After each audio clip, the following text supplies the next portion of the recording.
A spirited rendition yesterday, the 71st anniversary of D-Day, June 6, 1944.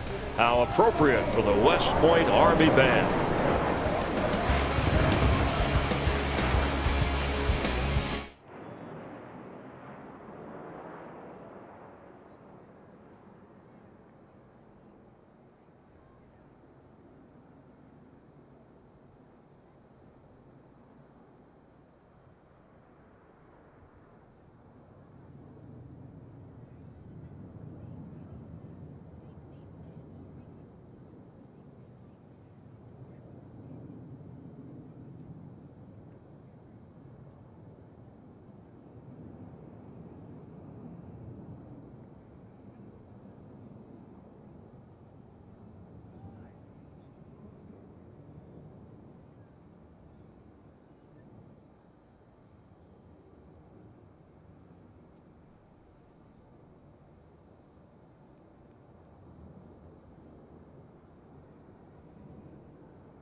Aerial coverage provided by Goodyear, proudly supporting our military for 100 years. Show your support for our troops at Goodyear.com. Goodyear, the official tire of NASCAR.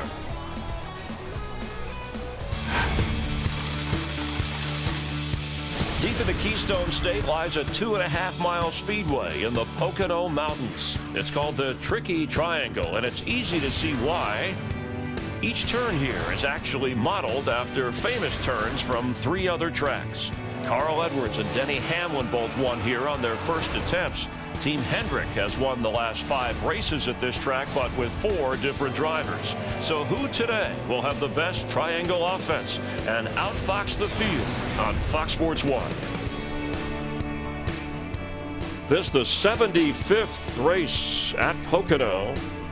Winners in this event, we've had 7 different winners in the last 7 years here. Of course, the last 2 swept. Clint Boyer trying to win his first, swept by Dale Earnhardt Jr. There's Kyle Busch, who has never won here, but just the emotion of the moment, just happy to be back racing. And Michael, I know he's a driver you think can win today. Yeah, he just is fit for this racetrack. He's never won here before. He's hungry for the victory here. Second place a couple of times. I believe he'll have a really solid day in his Toyota. And Ryan Newman, if you're looking for a long shot. Yeah, I think so. I talked to Todd Parrott, crew chief down there, and he said they've got a really fast car, and Ryan's always solid on the big tracks. Pocono Raceway, about 100 miles from both New York and Philadelphia. So we take you down trackside here on Fox Sports 1. Race fans, It's time for those most famous words in motorsports. Here to give the command, please welcome our Grand Marshal, Caroline Shaver, daughter of Axalta Coating Systems Chairman and Chief Executive Officer, Charlie Shaver. On behalf of our 13,000 employees around the world, our customers, and our special Penn State guests. Drivers, start your engines.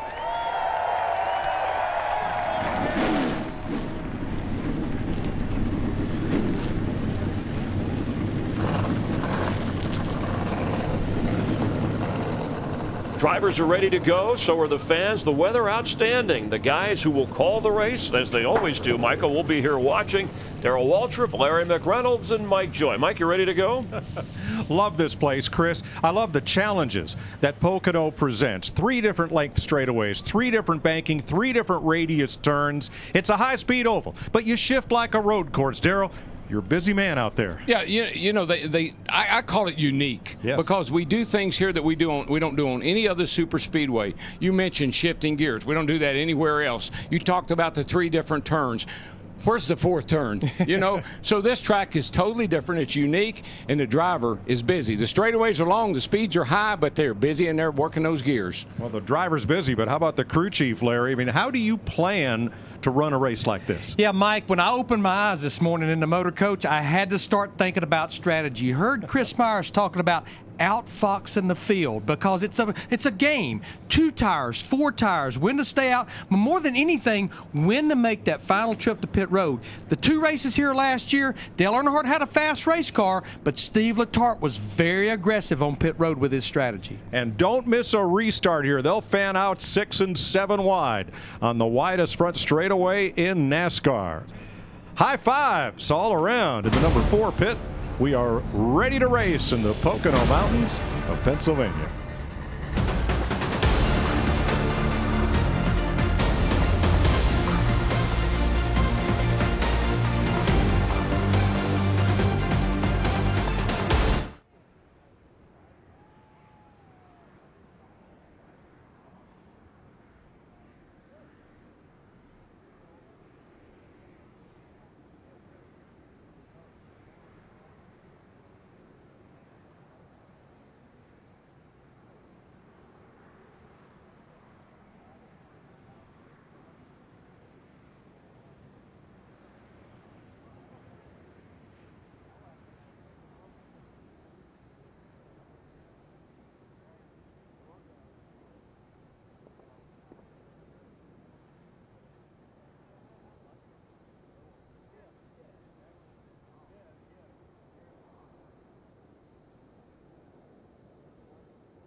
As we've hit the halfway mark until the chase this NASCAR season, The pressure is surely rising for a few of the sport's biggest names.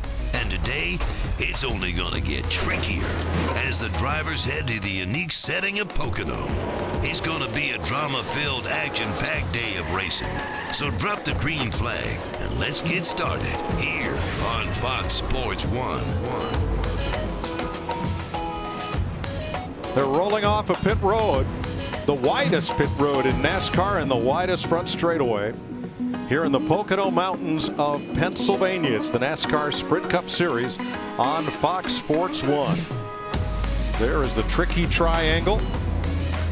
The drivers roll to the front straightaway. Here's the Geico starting grid. Kurt Busch, third pole of the season. He's a two-time Pocono winner, and so is Carl Edwards. It's a Chevy Toyota front row. Martin Truex, third time. He started third here. Jeff Gordon, his 6 Pocono wins, the most all-time. Kevin Harvick has not yet been a Pocono winner. Austin Dillon, his best starting spot of 2015. Brad Keselowski won here in 2011. Denny Hamlin, 4 Pocono victories. Jimmy Johnson, a 3-time Pocono winner. Kyle Busch, twice. He's been a bridesmaid here, never a bride. Joey Logano, rear end gear change. He'll go to the rear at the start. Casey Kane has won here twice. Ryan Newman, top 10 in all the last 5 Pocono races. Jamie McMurray, a Pocono best 7th last August. Kyle Larson won the ARCA race and finished 5th here last year. Paul Menard got his 3rd top 10 of the year at Dover last week. Ricky Stenhouse, top 15 last year. Casey Mears, 12th here last August. Matt Kenseth hasn't finished in the top 20 since joining Joe Gibbs Racing at this track. Dale Earnhardt Jr. going for his 3rd straight Pocono victory. That's your top 20. What do you say we dial up the 3 car? Are you ready to do that yet, or you want to wait? Let's talk to Austin Dillon. Austin Dillon, it's DW. You got a copy, my friend? Sir, I got you there, Daryl. Hey, buddy, you got your first top 10 starting spot of the year, and you and Gil Martin, y'all seem to have found something lately. What's turned that thing around for you?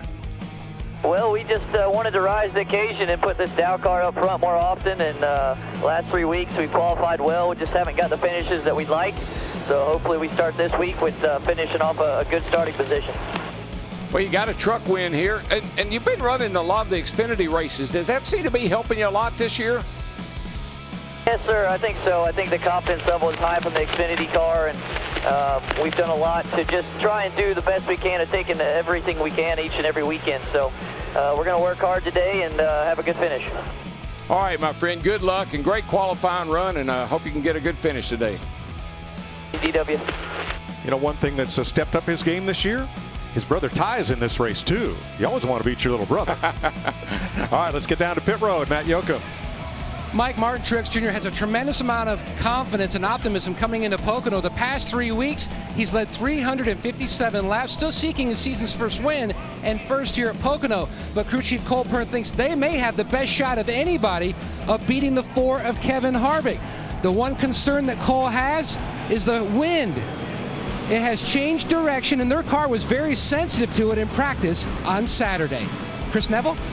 Matt, Kyle Busch is just in his 3rd race back, and at Charlotte and Dover, he had speed but failed to convert to a strong result. Now he's back at a track that hasn't been kind. He's come in 2nd here, but in the last 3 of the last 6, he hasn't finished those weekends. But this year, there's something different. His crew chief Adam Stevens and him working together for the first time at Pocono. They've had so much success in the Xfinity Series. That could be the game changer today. Jamie? Well, Chris, this is the first official race where all members of the over-the-wall crews must wear an extra layer of fire retardant material from their underwear to their shirts to the head sock. Now, this is the biggest concern in talking to a lot of the pit crew members. They have to wear these full-face helmets with glasses with the head sock. The concern is that they're going to fog up, so it's kind of a moving target today. They're going to learn as they go. Another note on the 48 pit crew, the front tire changer out with a hand injury. They have a replacement from the 38 pit crew team. Mike? Thanks, Jamie. For many years, drivers have worn that balaclava or head sock. It is something new as a requirement for NASCAR's over-the-wall pit crews, as fire is always a concern. This track races a lot like a road course, and so are some of the rules unique to road courses in here. Here is our Fox NASCAR rules analyst, Andy Petrie. Yes, Mike, there's a rule that's been in place in NASCAR for quite some time that restricts the teams to one transmission per weekend. They can only run the same transmission that they start with and they qualify with, or they have a penalty. There are some exceptions to that. It is road courses and Pocono, because the transmission goes through such a beating at those tracks that they give them one change so they can have a fresh transmission when they start this race. The other thing is, a few weeks ago, they instituted a similar rule for gears, the rear end gear assembly that goes in the rear of the car. They said that that's going to be the same rule as the transmission, that if you change it after qualifying, you have to go to the rear. And that is not, there's not an exception here at Pocono for that. And now Joey Logano had to change his gear after qualifying. He'll have to start in the rear. Thanks, Andy. Different rear end center section for Logano. Same ratio they had in before. They're not allowed to change that, but new parts and pieces, so he'll go to the back. Let's have a look at our 4 track facts for this uniquely shaped super speedway. Ford Performance, Bill Elliott swept the 1985 Pocono races after starting on pole. Bill won almost everything on the fastest tracks in 1985. And the closest margin of victory in a Sprint Cup race here, 12/100ths of a second. Rusty Wallace was the winner in July of 2000. Mike, as the cars go by, I remember as a kid sitting in the grandstand, and when those cars would go by, I can't tell you how excited I got. Fans were waving, the guys are waving at you. I mean, it's one of the most exciting parts of the race, watching these cars go by on a parade lap. 3 different corners, 3 different straightaways. Drivers talk about the challenges of Pocono. Coming to a track that is not identical to others, not conventional for us. I don't think the preparation's any different. You just got to remind yourself about downshifting and getting your rhythm right. I look at shift points and how much brake pressure we use at at previous races here. I spend time watching qualifying. I spend time watching different parts of the race. Yeah, I try to start training myself to count to 3 instead of count to 4. Now, Tony Stewart has a unique challenge this weekend. He spun in the first practice session into the inside wall. They trotted out a backup car, but in 2009, Stewart, in a backup car, scored the first ever victory for Stewart Haas right here. Yeah, and there's some bumps down in turn 2. We've talked about them a little bit over the tunnel. When Tony went over those bumps, he didn't think they caused his car to spin, but I think it probably did. He just didn't realize. But you can see there that it's just real. The track undulates. It's a wave in the track right there. You can watch them go over there, and you'll see the cars jump around as they cross over those bumps. You can imagine what that's going to feel like at 200 miles an hour. Now, it's the start of the weekend. I guess it's a lot like finding suddenly a pothole on your street a block from your house. The first time you hit, it's like, whoa, where did that come from? And then after a week, you learn to kind of either drive through it or drive around it, and we'll deal with it. Yeah, well, the teams have adjusted. The engineers have made shock changes and spring changes to help kind of accommodate that situation. It is a perfect early summer day in the Poconos. You couldn't ask for a nicer day to go racing. All 3 days here have been unbelievable. And back to the Tony Stewart, because that backup car was unloaded before qualifying, he qualified this backup car. He gets to start where he actually qualified on Friday. 160 laps. Joey Logano is the only car to the rear. Thanks to Brandon and Nick Higdowski. They're great hosts here at Pocono. Doc's place, Doc Mattioli's track, as we're ready to race. And we're coming down here to get the green flag, and our honorary starters got her in the air. Boogity, boogity, boogity! Let's go racing, boys!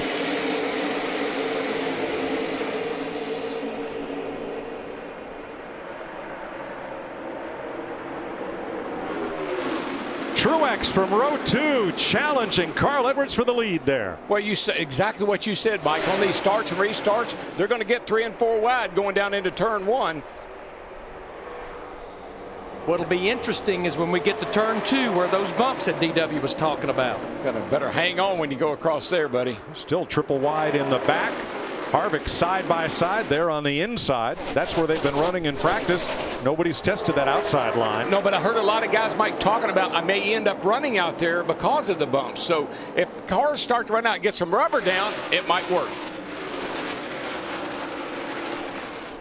Into the widest front straightaway in all of NASCAR. There's some runways that's not that long. There's a lot of them. 3,740 feet. A long way down through there. That's why we shift here.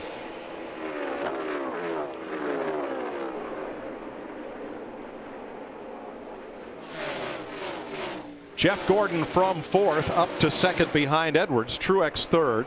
Pole sitter Kurt Busch 4th. Then Harvick and Dillon headed for turn 2.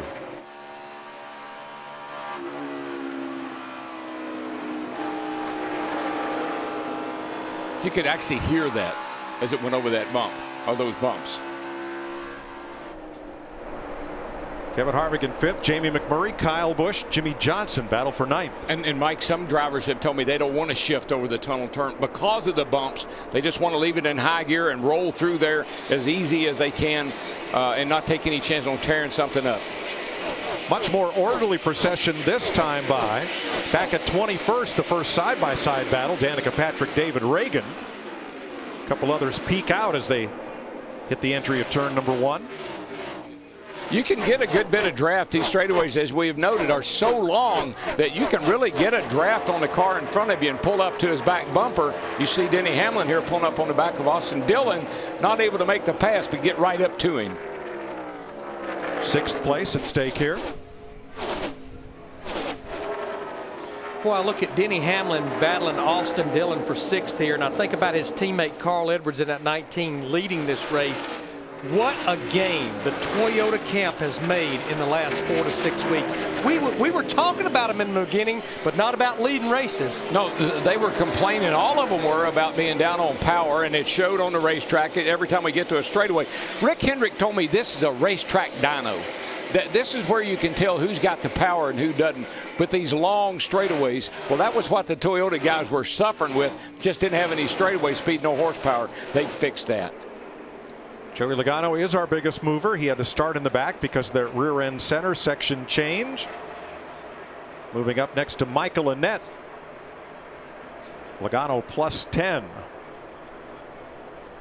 I talked to Cole Pern and that crew yesterday. Martin Truex Jr. in that 78 car said he was so happy with that race car yesterday. He said, you know what? We're going to be just fine tomorrow. And it's not unusual, Mike, to see guys maybe fall back a little bit on the start. You got the pressures in the tires really, really low. Have to wait for those pressures to come up to get max grip before you can really start to move forward again. They're ganging up on Austin Dillon. 3 Hendrick cars, nose to tail there. And now Earnhardt sweeps up high alongside Casey Kane behind Jimmy Johnson, and 2nd place changes hands.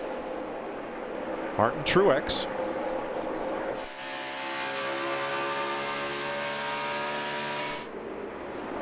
Johnson and Kane move up.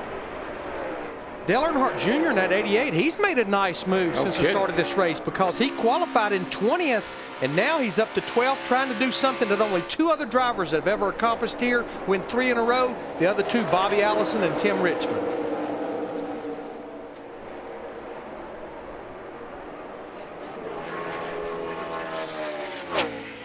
Carl Edwards completes his 5th lap out front. Started outside pole and took the lead in turn 1 as Martin Truex battled pole sitter Kurt Busch for position.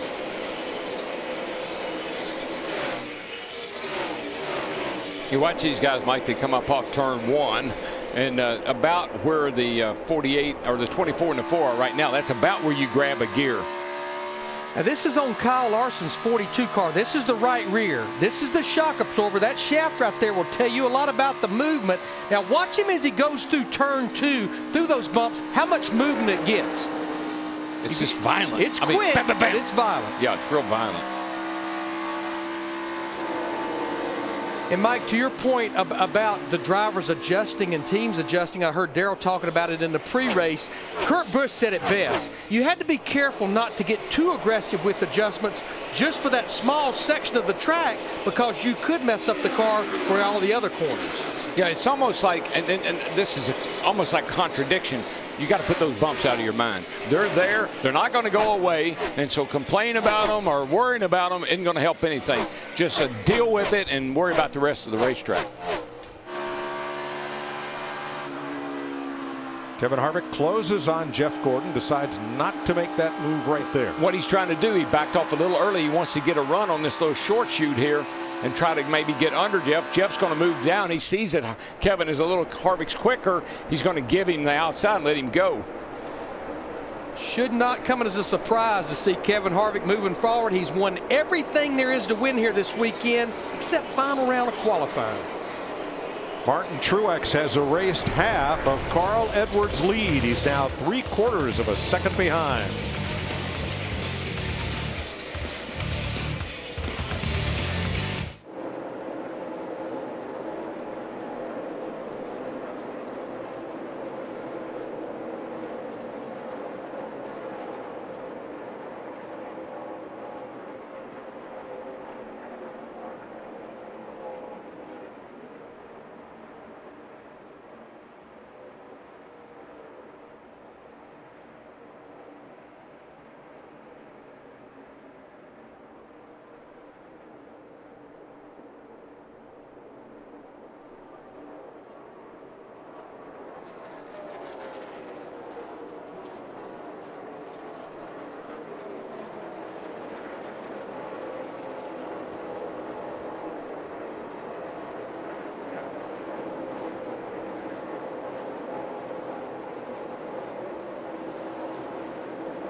Ten laps complete at Pocono. There's the newly reconfigured entrance tunnel to the infield, located at turn 2, right adjacent to the roadway.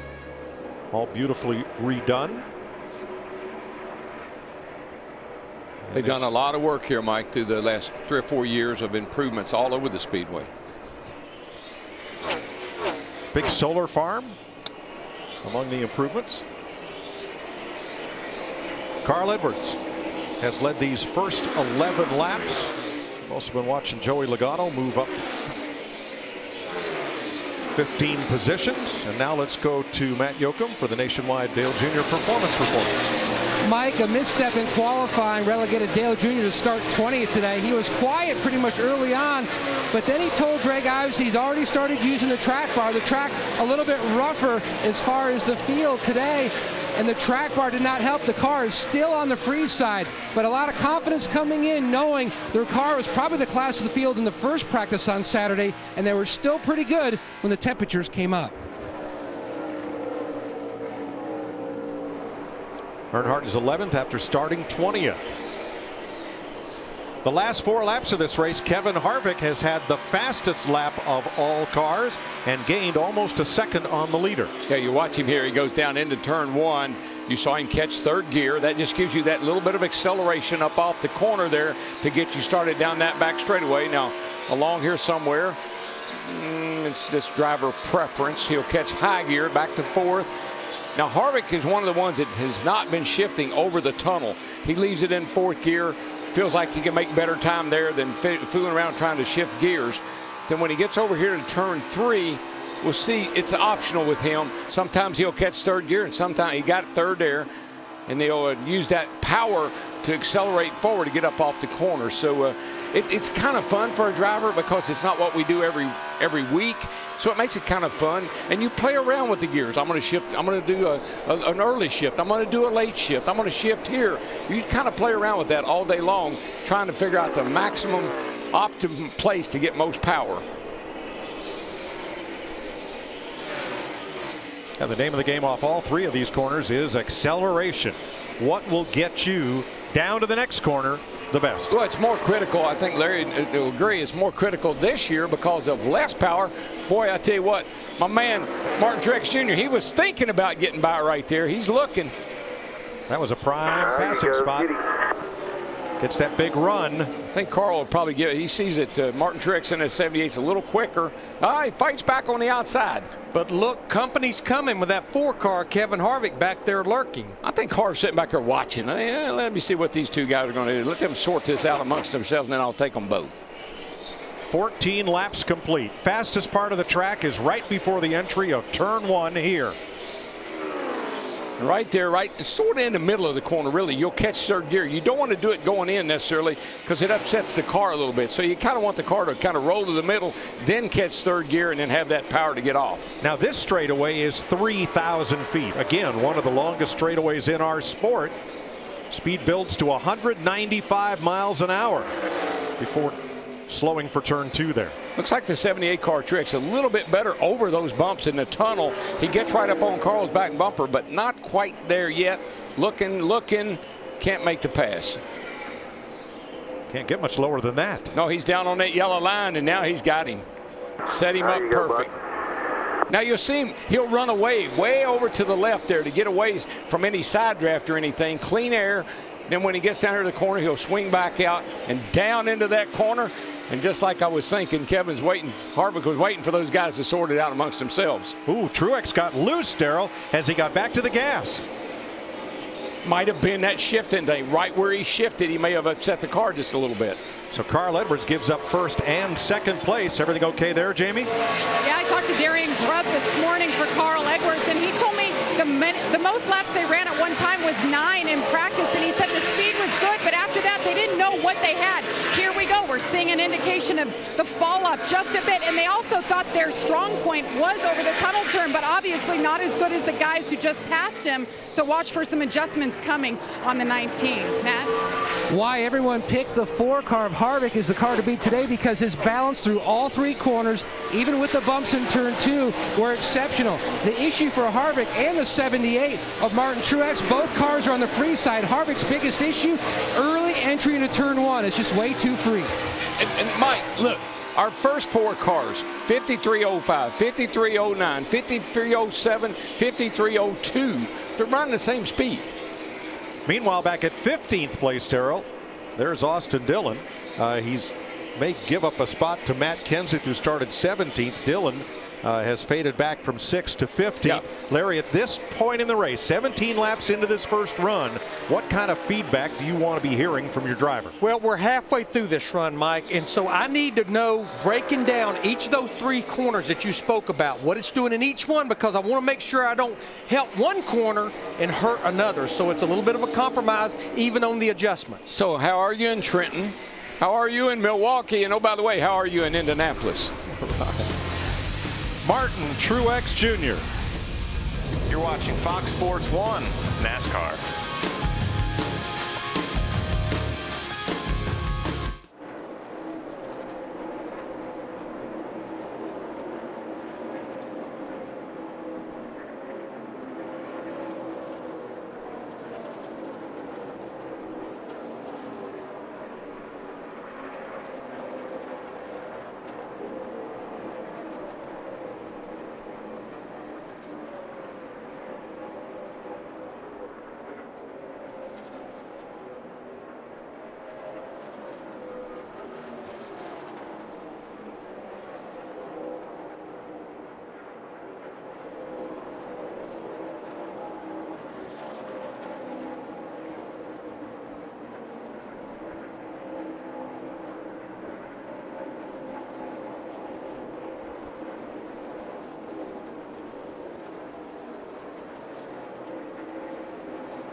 Keep up with Miss Sprint Cup on Twitter. Check out her latest tweets and find out how you can win an autographed hat from today's race winner. Or follow Miss Sprint Cup on Facebook, Twitter, and Instagram for lots of behind-the-scenes access inside the Sprint Cup series. Brad Keselowski has pitted from 7th place after just 20 laps, Matt. Pitting early now. Brad's biggest issue is the car was tight in all the centers of all 3 corners, and he had a four-wheel drift and free on exit of the 2 car. Air pressure change trying to fix that as well, and left side wedge. The window shouldn't open up, Mike, for about another 6 or 7 laps. So an early stop for Keselowski. Meanwhile, Dale Earnhardt Jr. is our biggest mover. He just passed Jamie McMurray for 7th. All right, he's our second biggest mover because Joey Logano started last and has picked off 19 cars on his way to the front. Logano was 24th. Earnhardt is now 7th. Tony Stewart +8, as is McMurray. Remember the contrarians, Paul Wolfe and Brad Keselowski. He came out, the 2 came out in front of our leader by a good bit, so he didn't lose a lap. And it'll be interesting to see how this strategy plays as we go into the race. Meanwhile, Jeff Gordon has been the fastest car on the track in 6 of the last 7 laps as he passes Carl Edwards and takes over 3rd. Yeah, back to the strategy of Paul Wolfe and Brad Keselowski in the 2. Because this track is so big and it takes so long to get around it, if you're up near the front, you can make a green flag pit stop and stay on the lead lap. What they have done by pitting right there, you heard Matt Yoakum talk about the window opening. They now have this down to a 3-stop race. You can see right there how far he came out in front of the leader, Martin Truex Jr. in that 78. Perhaps the same strategy for Kyle Busch, who's on pit road now. It's turned into the same strategy like we run a road course, just where we'll be in 2 weeks at Sonoma. Yeah, that's really that's how you call a race here, just like you run a road course. Chris? Mike, Kyle Busch was very happy with his race car on a cloudy Friday, but when the sun came out on Saturday, they really lost the handle with that race car. Just in this opening 23 laps, he's saying that car way too loose. Matt? And the 22 of Joey Logano started 11th. He was free in traffic, and then he had the four-wheel drift through the center of turn 1, and then on exit, Joey says the biggest corner that he has an issue with, the tunnel turn. Not because of the bumps, it's just because he's dealing with such a tight race car through that section of the corner. Wedge and air pressure for Logano. Jeb Burton and Denny Hamlin join the march to pit road. Chris? Mike, Denny Hamlin up a couple spots from the start. Now, all weekend long, he's been complaining that the 11 car just way too loose into turn 3. His crew chief, Dave Rogers, definitely making improvements there. But right now, at the beginning of this race, he's just complaining he can't get off turn 3 down this very long straightaway. The other thing that buys you by short pitting, should those drivers that pitted, like Keselowski, Logano, Busch, and Hamlin, if a caution comes out, most of the leaders will make a pit stop, and they'll have that track position. Now, Brad Keselowski was 7.5 seconds behind when he pitted. He was able to stay on the lead lap. Joey Logano, too fast exiting pit road. Well, there goes all that hard work. Dale Earnhardt Jr. in, along with J.J. Yaley. Yeah, because the drive-through penalty that Logano will have to do down pit road at 55 miles per hour, he will now go down a lap, and they are already putting several other drivers a lap down. Matt? Dale Earnhardt Jr. hit the top 10 even before the lap 20 mark. Jr. says the car loose on throttle, the exit of turn 2, the tunnel turn. That's really the only problem he has. The car is pretty decent everywhere else. Just 4 tires of fuel, slight air pressure change for Dale. Martin Truex Jr. continues to lead. He's led 10 laps now. Carl Edwards led the first 14. So 24 complete. Larry, if they go an entire fuel and tire run, when would we expect Truex in? I would say starting about lap 30. If whoever doesn't short pit, we'll see them about lap 30 to lap 34. There you see Logano doing his pass through. Jimmy Johnson in the 48 making his first green flag stop. Jamie. And remember, there's a new crewman, the front tire changer, Kevin Novak, borrowed from pit crew 38 today. That was a last-minute change. There was a hand injury there. Car has been good, a 4-tire change here. They'll fill him up with Sunoco fuel. Hitting his marks, they like the lap time so far. Eric Almirola in. varying strategies of when to pit, how long to stay out, coming into play in this very first segment of green flag racing. And can you believe the 78 for like the 4th race in a row out front leading laps? And it has led to most laps the last 3 races, Kansas, Charlotte, and Dover. Exactly. And he'd only led 11 laps in 18 Pocono races prior to today, talking about Martin Truex. And he gave that car that he ran at Kansas and Charlotte and Dover, he gave it a rest. This is a brand new piece they got here today, and it looks like it's pretty good. Jamie? And Jamie McMurray making his way down. He said it's tight in the middle and off of turn 1, and he tries to use that track bar, but it's not helping on board. It's making him too loose. He's in and out. Meanwhile, the 27 of Paul Menard in his box, working on the left side here. A 4-tire stop. They filled him up with fuel. Good stop for Paul Menard. Clint Boyer is in. We note that Joey Logano's now had his 3rd speeding penalty of the year. Logano had only 1 all of last season. You're riding with Kevin Harvick down pit road. Yeah, I think over these next 2 or 3 laps, we'll see a bunch of drivers on pit road trying to get there just in case that caution comes out. Matt. 6 top 5s here at Pocono for Kevin Harvick, the most of any racetrack that he has not won. Now, we told you earlier his biggest hindrance was down in turn 1. You can see a chassis adjustment already completed on the 4 of Harvick, whose car was on the free side. Chris? Matt, some drivers have been complaining about the bumps over in turn 2. Kyle Larson, one of the drivers, has just kind of shrugged his shoulders this week and says it gives the place character, doesn't mind it at all. But in the opening 30 laps of this race, he's saying the 42 car just way too loose. Biffle and Stenhouse both in. Paul Menard too fast exiting in every segment after his pit box. And that's a lot of segments, which tells me their tack is off. Yep. Martin Truex, the leader, is in. So is Jeff Gordon, who gives up 2nd place to pit. Here comes Kurt Busch as well, Jamie. And Jeff Gordon having a solid weekend. Started off great on Friday, qualified 4th, and then yesterday they were kind of all over the map. But today in the race, they've been happy. A 4-tire stop, and they'll fill him up with fuel, Matt. The leader on pit road, Martin Truex Jr. They were debating whether to go with chassis adjustment. They're just going to go air pressure on the 78. Another new race car bringing their best to the track.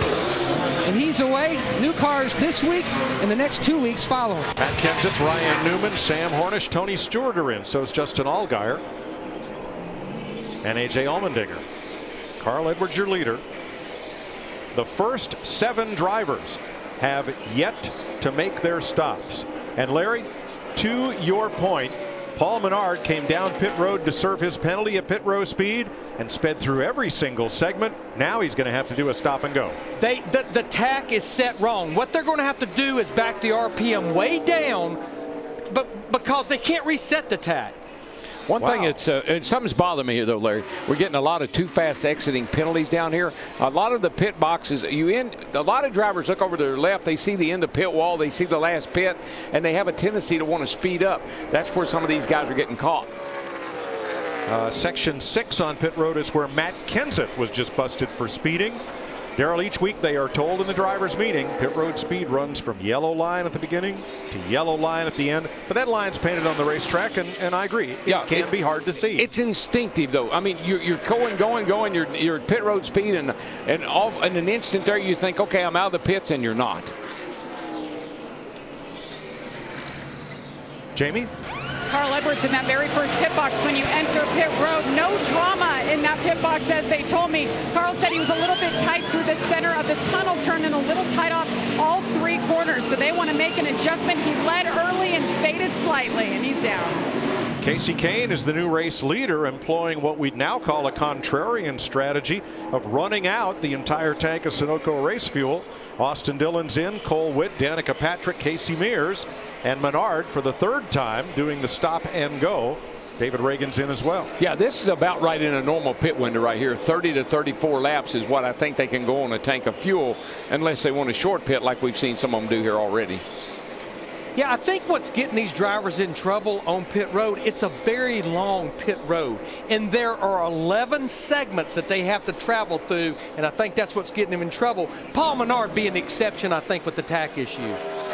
Now, only 1 driver has not pitted, and that's your new leader, Casey Kane. He's going to run at least 1 more lap here.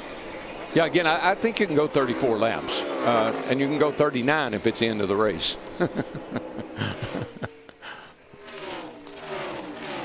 I love it when you ask how far you going for you. Oh, we only go 34, and then when there's like 38 or 39 to go at the end, well, we might be able to save enough to make it. I think we can make it. Things will cycle around differently. Once Kane stops, Kevin Harvick will be the leader. When Martin Truex pitted, he had half a second on Harvick, who had stopped 1 lap prior. Paul Menard with problems. Left front tire looks like it's down. And with that going on, I hope they're calling Casey Kane to pit road. Pit now, which he's actually at the entrance of pit road. Well, Larry, he's down and off the apron. That may not bring out a caution. We'll see. Jamie? Casey Kane saying he's a little bit loose and a little bit tight. Very encouraged all weekend long by the speed in this race car. You just saw the wedge adjustment there and a 4-tire stop. Meanwhile, the 27 is in to fix that tire. He'll make it to the pits, and we stay green. Menard will make it in. To your point, Darrell, in 2012, this race had 24 speeding penalties. And again, what Larry was saying, and it's true as a driver's perspective, this is such a big, wide pit road, so long that you just lose your focus, lose your concentration. And then it's so long to being on the lead lap. Kevin Harvick is your leader after 32 laps.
.35 laps complete. Here's a look at the in-lap, the pit stop, and the out-lap combined for that green flag pit stop sequence. Yeah, and one name you do not see in the top 5 would be Martin Truex Jr. in the 78. He's running second right now, about 3 3/4 seconds behind Kevin Harvick, but we've seen this a lot. They were 8th on this list is the reason they're not there. They seem to continue to have issues on pit road, but what this is the 2 laps, including the trip to pit road for that green flag pit stop. That's what helped put Kevin Harvick in the lead over Truex by 3.7 seconds. Kyle Busch had a great pit stop cycle, second fastest, but he's in 9th place. Why? I'm getting killed in the tunnel. I can't get over the bumps in the tunnel today. Mostly loose all the way through one. You know, Mike, I might just wonder if the bumps are, you know, with his injuries he has, if those bumps are aggravating his feet and his legs when he hits those bumps, because they are very violent. The car shakes really hard when you hit them. You saw how loose he was off the corner there. Oops, Chris? Mike, I talked with Kyle Busch's crew chief Adam Stevens about that this morning, about the injuries and how Kyle is doing. He said, really, Kyle's recovery has been remarkable. He hasn't been complaining about his feet or his legs at all the last 3 weekends. He said the one thing he just noticed is, you know, just having that stamina in races. He gets out of the car, he's a little bit tired, more so than he has been in past years, but that's something that's just going to take time. But when it comes to the injuries, he hasn't shown any pain. Thanks, Chris. We had a quick shot of J.J. Yaley's car making a geyser on pit road, overheating. Here's the Joe Gibbs Toyota order. Yeah, and I'm not saying that that's giving him a big problem, but it could be something that these bumps are something we don't deal with every week. It could be affecting him a little bit. And remember, Matt Kenseth had that pit road speeding penalty. That's one reason he's so far down in the running order right now in that 20 car. Penalties so far on pit road. Twice for Paul Menard on his pass-through penalty trip down pit road. He was also too fast. Darrell, these are all, there are a lot of conspiracies here in the Pocono, but all three of these are yellow cars. Well, the cameras and the devices pick up yellow cars better than they do the other colored cars. How's that? You know, I saw the grid walk, and I don't know. I've read a lot about Sasquatch. I think I saw one once, but I thought he'd be a whole lot taller than your brother.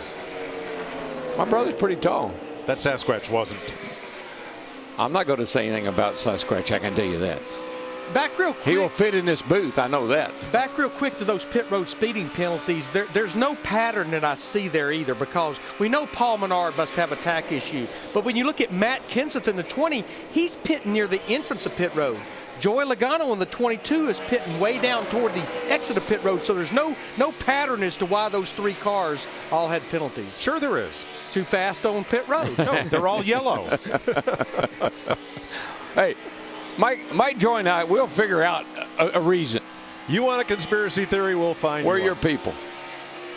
I was on US 44 going from Lime Rock West, and here comes this thing across a field at a high rate of speed. Wasn't a horse, wasn't a giraffe. It was big, it was tall, and it was fast.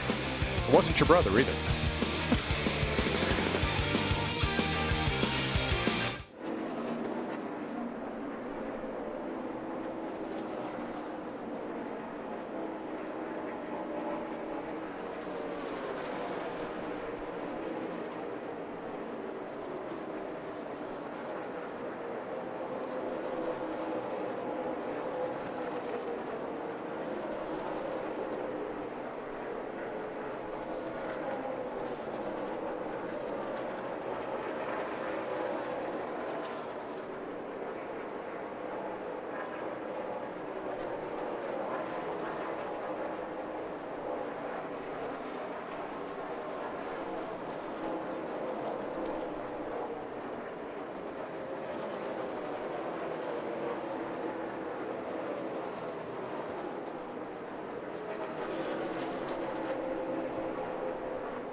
Coca-Cola and NASCAR invite you to show your support and appreciation for our servicemen and women around the world.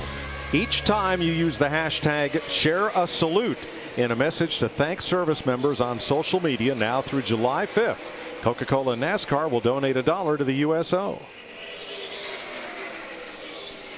See the steeple there at Pocono atop the grandstand? There are 2 of those because Dr. Rose Mattioli, Dr. Joe's wife, went to Churchill Downs and liked the look and said, what could we do like that here? And they did. This place has a lot of history. Dating back to Bill France Sr. and his relationship with Dr. Mattioli and the family here, and having 2 races. This is a lot of history that goes into this racetrack, and they've made a lot of improvements in this place over the last few years too. Looking at Brad Keselowski there in 7th place. Michael, the Penske cars both pitted early. Yeah, and I love that, especially for Brad Keselowski. He was running outside the top 10 when he came to pit road. They stopped early. I think they surprised a lot of people with that move to pit road so early, and he's taken advantage of it and propelled himself up inside the top 10. Look for them to do the same thing again and get that track position. You run faster on new tires. It was a gamble, but we've seen that certainly Paul Wolf and that crowd aren't scared of gambling. But Larry, explain why that making the first stop early can work. What they did, they've run this race backwards as far as their fuel window. Looks like to me, Mike, they can probably go about 35 laps on a tank of fuel. So they pitted at lap 20 to Michael's point. They're going to go to lap 55, lap 90, and lap 125, and that should be there. I talked about it at the top of the show. My last trip to pit road, I'm going to say, depending on cautions, they should be on pit road for the last time, which is lap 125. So that's why you run a road race. You break it, if it's 90 laps, pit every 30 laps. I mean, you break it down to where you get yourself in a window that you don't, you come in at the end of the race, and you don't have to come back when maybe some of the other people do. Kevin Harvick out in front of Martin Truex by 3.6 seconds. That gap is not moving up or down very much. And we have word on Paul Menard's flat tire after he went back out on the racetrack. Goodyear had a look at the wheel and tire and determined that a loose lug nut came in contact with a valve stem, breaking it and causing that tire to have a sudden air loss. Yeah, it's same tire compounds and design that we run here last year. So this is a good durable tire. Makes good grip, it wears well. It's a good tire for this racetrack. Happy birthday to Justin Allgaier, currently 26th for Harry Scott Motorsports. You know what birthday present he wants right now? A caution, because he's the first driver a lap down that would get the free pass. Yeah, I was just telling Larry, Mike, we don't see this many cars a lap down this early, but I think it's because of the long green that we've had, no caution, and these pit stops have really separated the field more than normal.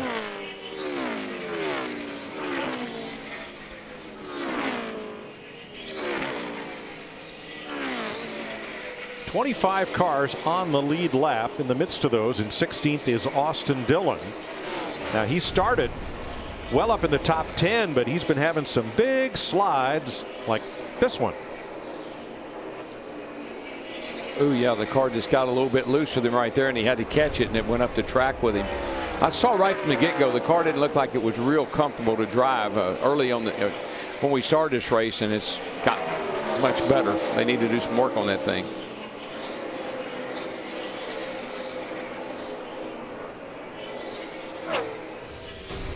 Kevin Harvick has come to the lead after winning every practice session earlier in the weekend. Is Harv the man to beat here?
Caution is out at Pocono after 49 laps. When Paul Menard cut down that left front tire, it damaged the splitter. That has now come off the car. It's sitting on the front straightaway. That's a pretty substantial piece. You wouldn't want to run over that at speed, so caution is out. Last week at Dover, we had 75 miles of green flag racing to start the race. This week, 122 miles or 49 laps. David Reagan gets the free pass on this first caution today. No candles, no presents for Justin Allgaier. Sorry. Reagan blew out his candles. When they built Pocono in the 1960s, they reached back to the turn of the century for inspiration. Trenton Speedway in New Jersey, built in 1900. They raced there till 1980, was one of those inspirations. And its corners provided turn 1. It was an oval. The dogleg was added later. Go on up to turn 2 and you'll find a 90-degree left turn, much like at Indianapolis Motor Speedway. And come around to turn 3, and that's that long, flat expanse, just like at the Milwaukee Mile. All 3 of these racetracks opened before World War I. This Two track still in use. This track almost didn't exist. At a lunch in New York, Bill France Sr. wrote this on a business card and gave it to Doc Mattioli. On the plains of hesitation lie the bleached bones of millions who, when within the grasp of victory, sat and waited, and waiting died. He gave that to Doc Mattioli on a card. Doc Mattioli said, "I get the message," came home and finished the track. Now, pit road is open. Kevin Harvick in the 4 is going to hit pit road. He's going to bring some drivers with him, which actually Jamie Keselowski's in as well. Yes, a whole handful decided to come and adjust on their race cars. Changing conditions, little cloud cover now. Carl Edwards saying little tight center, chattering the right rear. Track bar, air pressure adjustment, and 4 tires for Carl Edwards, Matt. And Kevin Harvick said his biggest issue, the car's still on the free side. You can see they're making the chassis adjustment now in the right corner. He said the biggest issue is when he goes down into turn 1. Meanwhile, the 78 Truex, they're going to go right side tires only. And the 41 of Kurt Busch, he needed to make a chassis adjustment and air pressure change. They called off the chassis adjustment. The car just not there balance-wise, still on the free side. Well, this time his team gave him the lead. Martin Truex takes 2 tires. He comes out first ahead of Casey Kane, Kevin Harvick, and Ryan Newman. We're under caution at Pocono.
Live here at Pocono Raceway, along with Michael Waltrip, Chris Myers, a check on the Budweiser race summary. And you see 36 cars on the lead lap. Carl Edwards, who won at Pocono 10 years ago, his first ever race at Pocono, started from 29th back then. And when he led the early laps in this race, as we welcome you inside Martin Truex Jr., your leader, 165 miles away from his hometown in New Jersey. And let's talk about Truex, because his 13 laps led today, more than he's led in all of the Pocono races before in his career. That would be 18 prior combined. It seems like everywhere we go, we talk about record amounts of laps led for Martin Truex Jr. This team is ready to win. Today could very well be the day.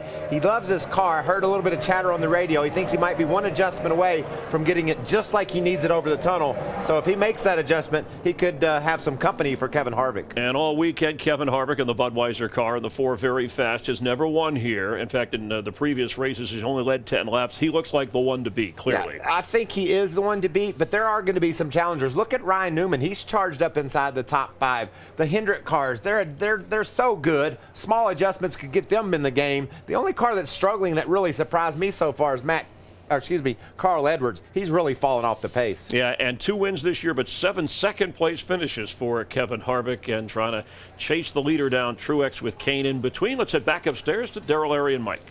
Thanks, Chris. Getting ready for the restart. 11 drivers took the wave around to get back on the lead lap. And, buddy, it took them all the way to right now. They just caught up to the rear of the field as we're coming back to green. Yeah, most notably Joey Logano in that 22 car. He was one of those 11 drivers. Truex on the outside, Casey Kane inside as they fan out behind the 2 leaders who jostle for the lead entering 1. Boy, Truex sailed that thing down in there, man, and cleared Casey Kane to get back to the lead. And Jeff Gordon got shuffled way back. Yeah, he got pushed up in the loose stuff and really lost a lot of positions right here. He's back to 12th right now.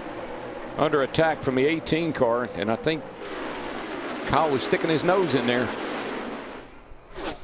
There we saw a lot of double wide through the tunnel turn. Have to. Yes. Don't want to, have to. Jeff Gordon restarted 5th and got kicked back to 12th. 3rd place, Harvick, Newman, Johnson, Edwards. How about that 31 car? I mean, that's a great run for Ryan Newman. He and Todd Parrott, nice move, guys. Yeah, they changed just right side tires on that stop, just like Martin Truex Jr. in the 78 and Casey Kane in the 5. Larry, I think that's a good move. I mean, they didn't need a lot of fuel, and we don't know what 2 tires will do, but I think based on what we've seen here with this tire, I think it'll work just fine. Now, Jimmy Johnson had position to the inside. Got a pretty good run off the corner and takes the spot from Newman. Yeah, you go down low like that to kind of break the draft. You want to get that side draft. You want to get away from that car so it doesn't slow you down when you try to make the pass. You want to draft up to him, go low, and then make the pass. Now, Joey Logano, that strategy we talked about. He took the wave around, which put him back on the lead lap. And then after they'd run a lap or 2 under green, he comes to pit road, makes him stop. And look, he comes out in front of the leaders, so he gets his pit stop and he gets back on the lead lap. And his window open to make it on 2 stops from here, lap 55. And he's got his fingers crossed he wasn't speeding. And he's in a yellow car. And here comes some more of them.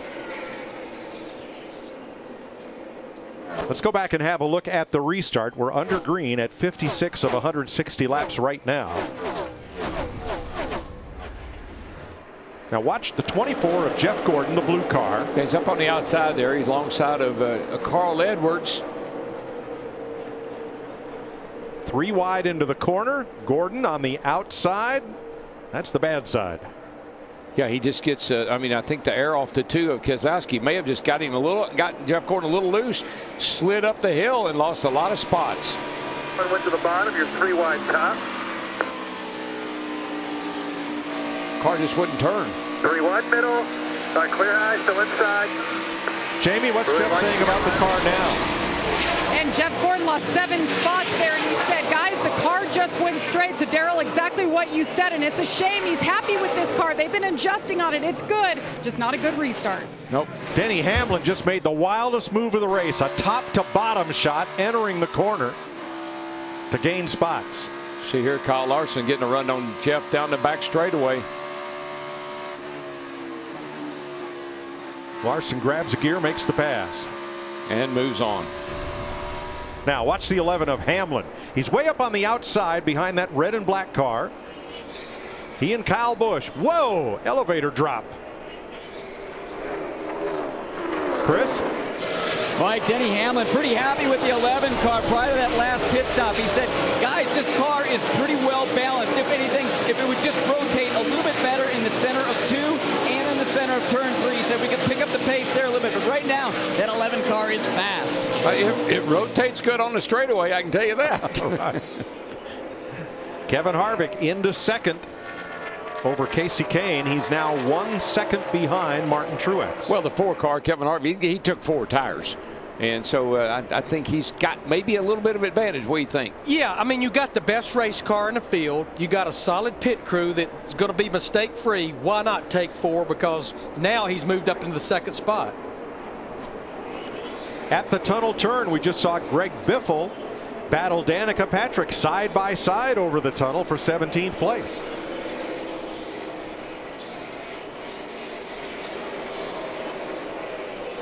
Here's a look. Now let's see it. We haven't seen a lot of passes on the outside over the tunnel turn. Danica gives Greg Bevel just enough room to squeeze by on the outside. So you can make that work. It's not recommended, but you can make it work.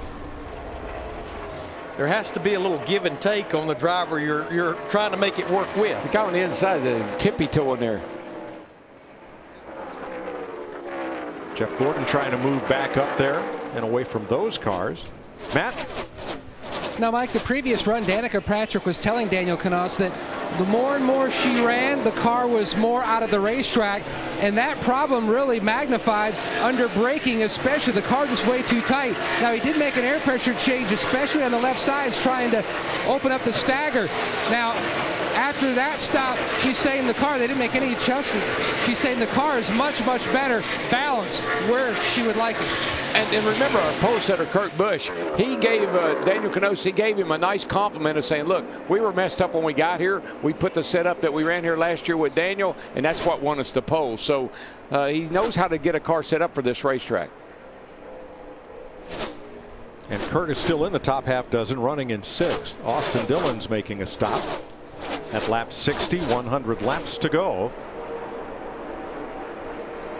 There's a look at Kurt, who restarted 8th. Jeff Gordon is coming back. I mean, he just went to the inside of Kyle Busch. That's for 11th place. He's 9 seconds behind the leaders. Yeah, because it wasn't that long ago Kyle Larson in this 42 you're riding with went by Jeff Gordon, but now Kyle Larson working on Kyle Busch in the 18. That's a battle for 12. That tells me, Larry, that the air pressures must have been really, really low in that 24 car. When he hit that first turn, the car just wouldn't turn. Now the pressures are building, and he's starting to come back.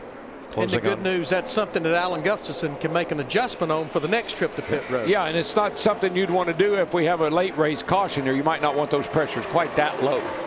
So Gordon restarted 5th, fell back just out of the top dozen. And if he can make the pass on Ryan Newman, he'll be back up into the top 10. Car's really, that tells me that car's 24 car's really getting across that tunnel turn good. It gives him a nice shot down that short chute. He was able to pass Ryan Newman and move on.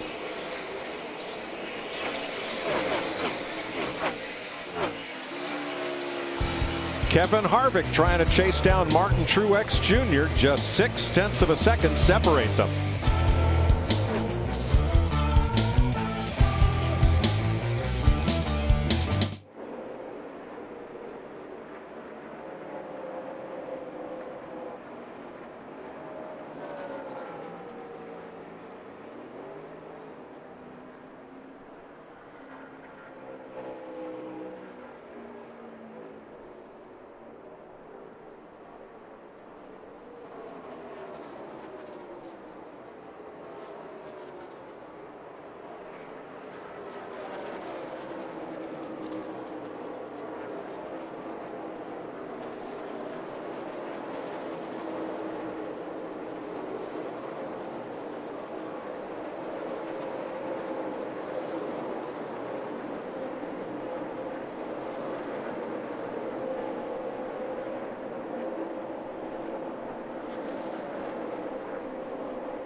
65 laps complete, Martin Truex leading. Aerial coverage provided by Goodyear, proudly supporting our military for 100 years. Show your support for our troops. There's a great charity auction going on at Goodyear.com. Goodyear, official tire of NASCAR. Each week, look for the Race Day Advance Auto Parts Driver Spotlight. Today, Race Day caught up with Kyle Larson, driver the number 42, and you can catch Race Day next Sunday morning, 11:30 Eastern Time, here on Fox Sports 1.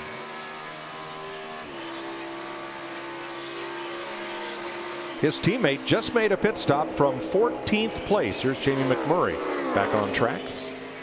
Yeah, I get a feeling the drivers that we've seen make stops here recently, like including Austin Dillon in the 3 right in front of McMurray, also Ryan Newman, Clint Boyer, they cannot go quite as far on fuel as like Joey Logano and Brad Keselowski. So by making this green flag stop now, they are in the window of 2 more stops to get to the end. I also think this one car, they were in a bunch of traffic right there, Larry, with a lot of cars that he was having trouble getting around. I think they decided we're not going anywhere. We're locked up here in this pack of cars. Let's come in and get out of traffic and get in some clean air. Now McMurray and Newman are still on the lead lap, but not by much. Martin Truex Jr. sees his lead disappear as he begins to work race traffic. Kevin Harvick is there.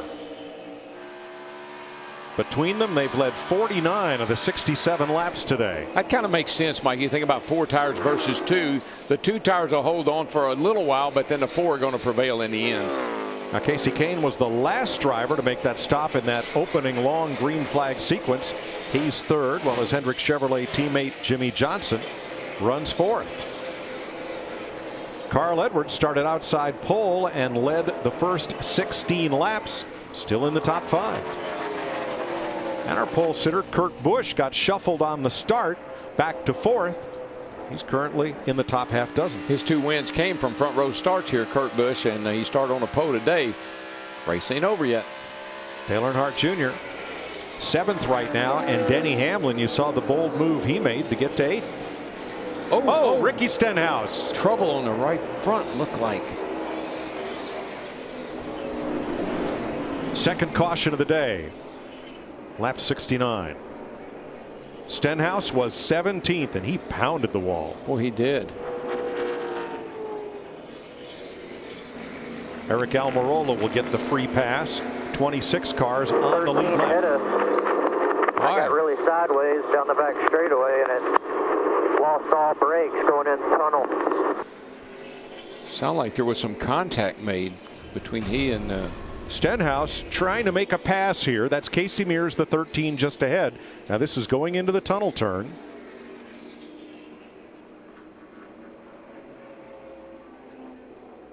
Yeah, what he did was he was going to try to dive under the 13 right there, and the 13 kind of came down in front of him. Looks like he got on the brakes to stay off the back of the 13 and Mears, and it got him loose and into the wall. You'll see here he's going to cut to the bottom right here. Really, I don't. Casey Mears didn't really do anything wrong. He's right in the groove. I just think Ricky was going to try to maybe do a crossover move on there or something. It just didn't work. Yeah, I mean, it looked like Stenhouse just got totally loose on his own. I think he got on the brakes really hard, Larry. He saw he was going to maybe make some contact with Casey Mears. It got loose. Now this is at turn 1. Oh, he's loose there already. And Mears is going to pass him. And he tries to retake the spot at turn 2. Cross under move like you were talking about earlier. But I think that was his plan, but the thing was just too loose off of 2 and really loose there in turn, or off of 1 and really loose into 2 and just lost it. And then Stenhouse said he lost the brakes, and we didn't see the wheels locked up as he was headed toward the wall, so that's possible. But Darrell, that thing looked like it got loose about the point you'd be pretty heavy on the brake, just as he turned down to the bottom of turn 2. I wouldn't, you know, I think you saw his car loose off turn 1 back there. I think he just had a loose race car, and then the 13 upset it enough that he lost control of it.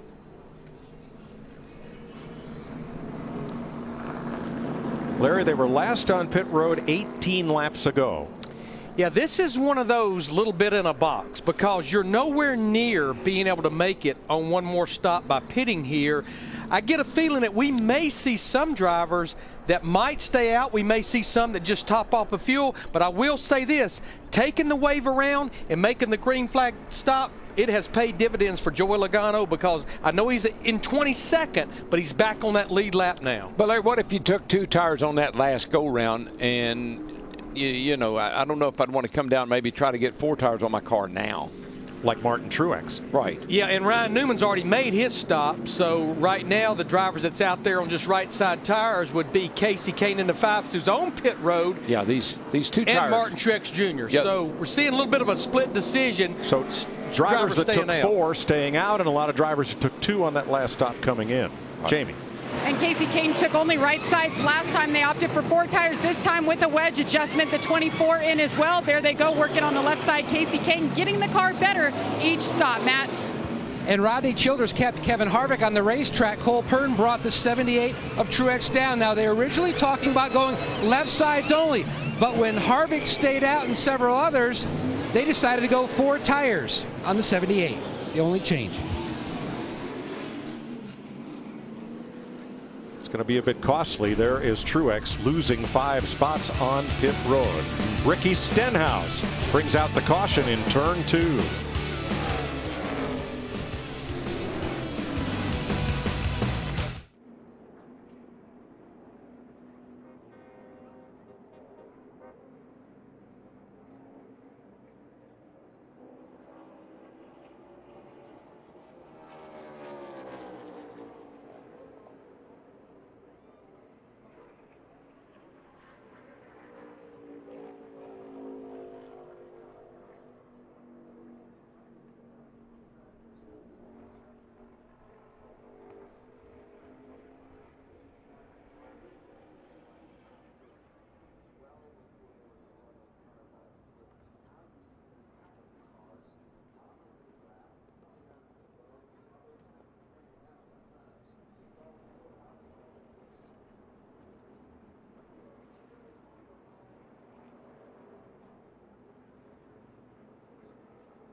Nearing halfway with Michael Waltrip, Chris Myers. Good time for a KFC race break. Hope you're enjoying the race here from Pocono. And Kevin Harvick, right, 5 second-place finishes since his last win. He's won twice this year, has cycled out in front ahead of Jimmy Johnson, who's only led 10 laps in his last 2 wins, going for what would be his 5th win of the season already. He's never had that many wins this early. You know, we previewed this rivalry, how good these 2 cars and these 2 crew chiefs are. They've put those guys right up front. As we near the halfway point, you could see a lot more of them up there the rest of the day. But let's check at the tricky triangle. We've had 5 last lap passes in the history of this race, so a long way to go around this 2.5 mile track. It was tricky for this driver as Paul Menard had problems. Yeah, he had a valve stem break on his wheel there, and it caused the tire to go down. Splitter damage to that car as well. 2 pit road penalties with that. Dale Earnhardt Jr. started 20th, moved up to 5th.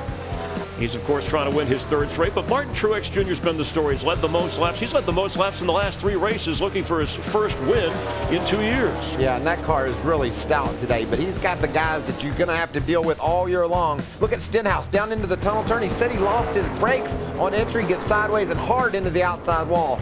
That brought out the caution flag that has varying strategies now in play, Chris. Yeah, and every race is really a fuel mileage race, but why is this more so here? Is it because there are more options? Yeah, the track is so big, 2.5 miles long in length, you can pit and come out on the track ahead of the leaders. So you can switch up your strategy like we saw Brad Keselowski do earlier, open up your playbook more and have more options. A tablespoon of fuel can mean so much as we get towards the end. That's your KFC race break. Let's head back upstairs to Darrell, Larry, and Mike.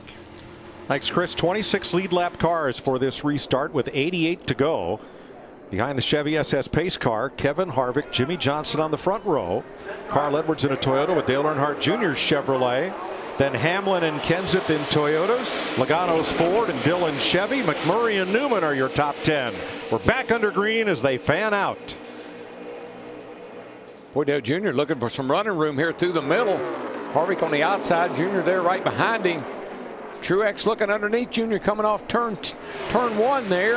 And Matt Kenseth, that yellow car right there with him, fully recovered from that pit road speeding penalty earlier. This is not, for whatever reason, this has just not been a Matt Kenseth racetrack. It just hadn't worked for him. Yeah, Darrell, in the 4 races he's run for Joe Gibbs Racing, he does not even have a top 20 finish here at Pocono. Which is so surprising. This just seemed like it would be a track that would fit his driving style. Pole sitter Kurt Busch steaming up the inside of turn number 3. Kurt, one of the drivers that came to pit road under that last caution, and they elected to go with just right side tires on his 41 car. And that car on the inside there is the 78 of Martin Truex. They took 4 tires, and that's why he's back a little bit, but he is coming through the field pretty quick. Truex restarted 14th. He's up to 8th in the 78.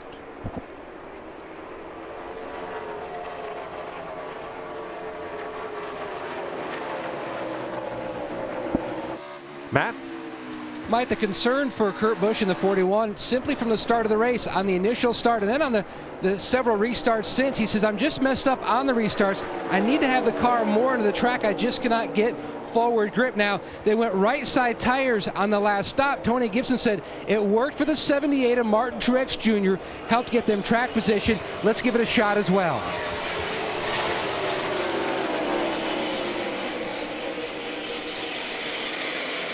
Let's go back to the restart and look out the back of Kevin Harvick's car. Restarted on the front row. Getting a little help from his friends there. Getting a bump, getting a little push. You see the air blowing the cowl flaps up on the 88 car there. That's just a lot of pressure under the hood being released. You get that sometime when you get right up behind somebody. Boy, we got us a pretty good little battle going on right here. Yep, Casey Kane to 12th. Kyle Larson now trying to hold off Keselowski. Martin Truex from 14th to 7th in 2 laps since the restart. That's what 4 tires will do for he you. likes those 4 tires. It's working for him. He's all over the back of Austin Dillon right here. Should be able to possibly draft up and make a pass going down into turn 1. And racing with a heavy heart, his dad, Martin Sr.'s mother, Roberta, passed away Wednesday. So Truex losing his grandmother this week. And trying to win one here at Pocono.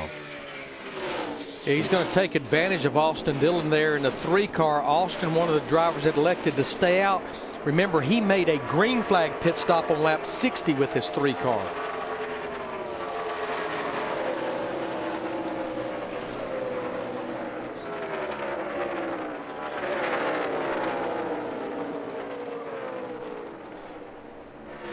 You don't get any positions easily here at Pocono. The battling is every bit as good back at either end of the top 20 as it is here for the lead.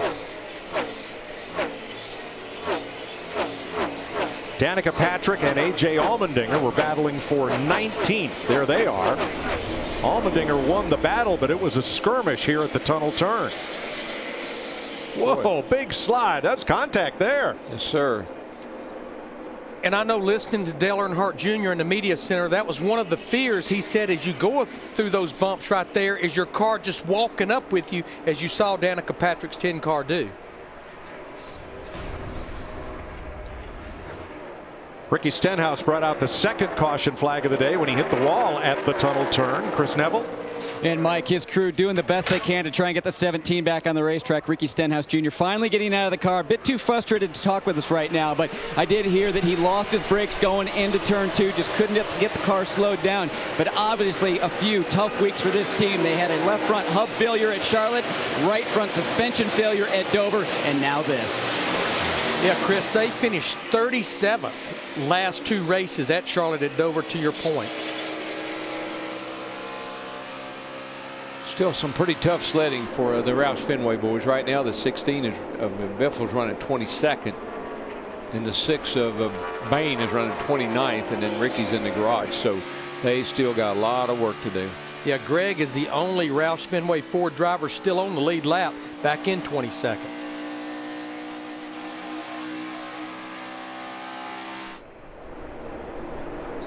Ryan Newman battling teammate Austin Dillon.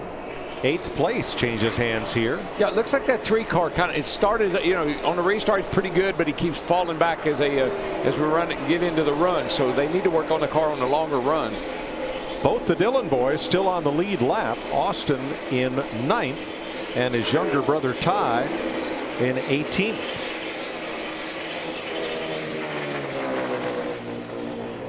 Yeah, we're getting a lot of reports. That didn't sound good. Something doesn't sound good at all with that 43 car Eric Almirola. I see a little haze of smoke coming out that right side. Now he got the wave around on the last caution flag to get back on the lead lap. Ooh, yeah, that sounds like 7 cylinders. See the RPM, but Darrell, you guys talked about it in the pre-race show, how this place is so hard on everything mechanical about that race car.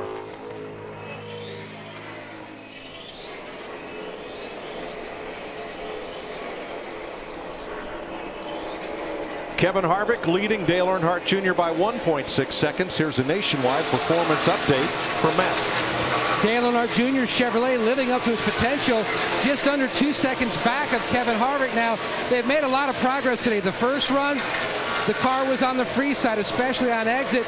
And then the second run, the car just didn't take off on the restart like he would have liked. But right now, he's just settled in. They're about 10 to 12 laps away from their next scheduled stop for the 88. Well, Dale Jr. is wearing a special set of gloves this month to benefit pediatric brain cancer, and they're going to auction those off later on this at the end of the month. So good work for the 88 team and Dale Jr. Martin Truex hunting Carl Edwards' 5th place position right now. Remember, Truex restarted 14th up to 6th, and at 15th, Brad Keselowski, Jeff Gordon.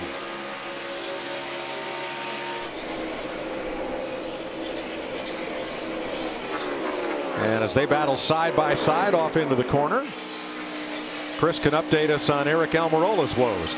That's right, Mike. Just checked in with his team, and he's saying he thinks the car is blowing up. He says it feels like it's struggling for fuel, and he doesn't know what the engine's really doing. But the oil pressure readings that he's giving back to the team say everything is fine. So a bit of a head scratcher down here.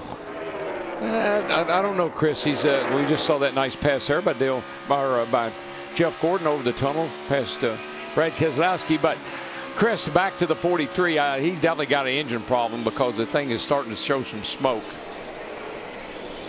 And Mike, back to Matt's report on Dale Earnhardt Jr. Lap 90 is when the window opens to get it to the end. We'll have our Fox NASCAR Midway report next.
Time now for the just past Midway race report here on Fox Sports 1 Live from Pocono Raceway in Pennsylvania. Harvick, your leader. The race started with 125 miles of uninterrupted green flag racing, the most of any race this year. And the headline in the first half, Truex Jr. and Kevin Harvick. Harvick edging, by the way, Dale Earnhardt Jr. for the fastest lap turn today. Harvick has led at the midway point in 3 races this year, but did not win any of those. Darrell Waltrip, based on what you've seen, who's the driver to beat? Chris, that 78 car has led the most laps in the last 3 races, but he hadn't led the right one yet. But today, he's going to get it done. I feel confident. I feel the same way about this guy, Darrell. Kevin Harvick. He won 2 of the first 4 races, but it's been 10 races, 3 months since that 4 car has driven victory lane. He changes all that this afternoon. Michael, Dale Earnhardt Jr. came into this weekend trying to accomplish something only 2 other drivers have accomplished here, win 3 consecutive races. After qualifying 20th, he knew that was going to be a tough task. Now he's running second. It's a reality. It's been an up-and-down weekend for Jimmy Johnson. They weren't great in final practice. We have a tire down. Speaking of the 48, I was just going to say, hang in there for a 4th win, but Jimmy Johnson has a cut tire. He's coming to pit road, guys. Johnson to the pit lane. I'm looking at Carl Edwards as caution comes out here on the speedway. Edwards led the first 14 laps of this race, but I'm picking him because on Friday, when other drivers saw difficulty with the tunnel turn, he saw opportunity.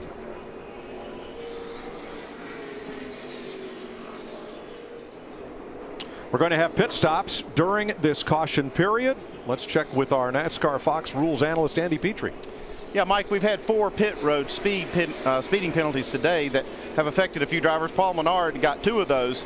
We also had the penalty for Joey Logano with the transmission change before the start of the race. He had to start at the back, and he also got one of the speeding penalties, but he's at least worked his way back into the top 15.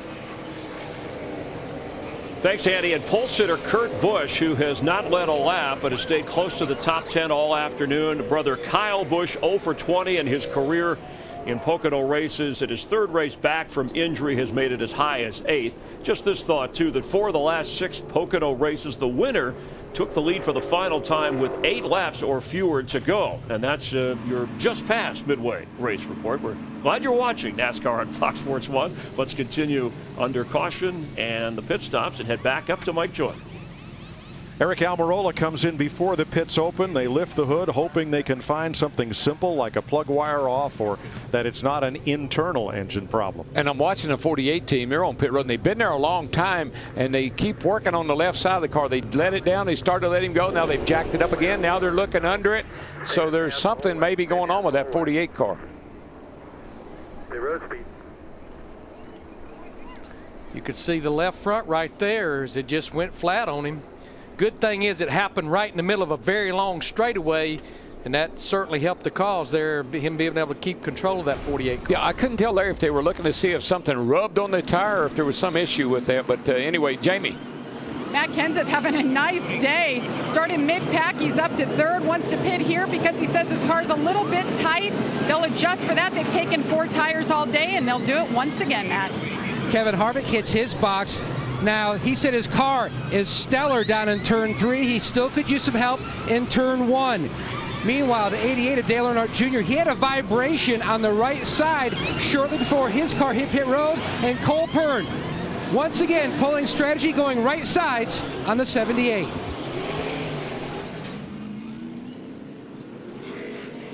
Truex beats Kyle Busch off pit road, while Austin Dillon, who was the 9th place driver, did not pit. A couple of others we'll tell you about that stayed out when we come back.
Welcome back to Pocono. 70 laps to go. 1 lap to the restart.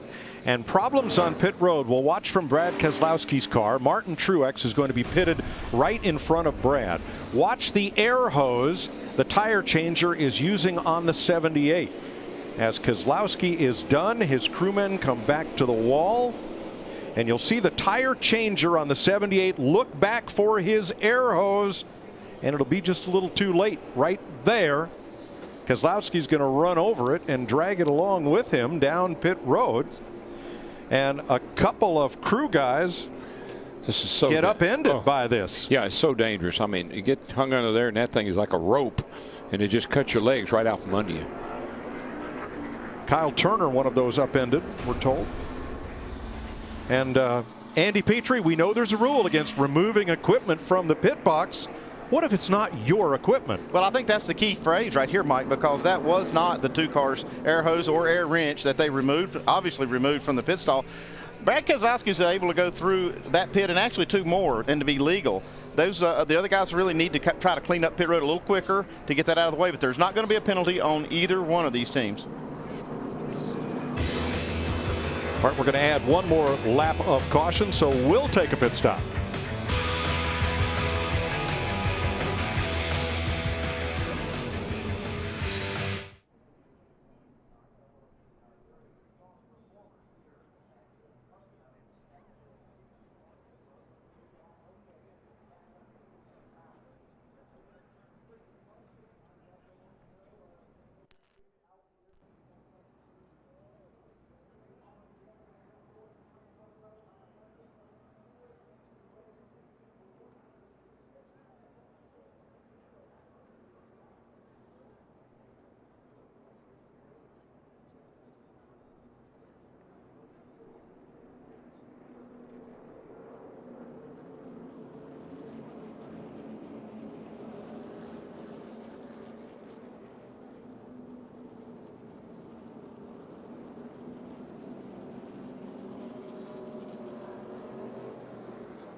Make a pit stop at Sprint. Cut your bill in half. Just bring them your Verizon or AT&T wireless bill and your old phone, and they'll cut your rate plan at a Sprint store or at sprint.com/half price.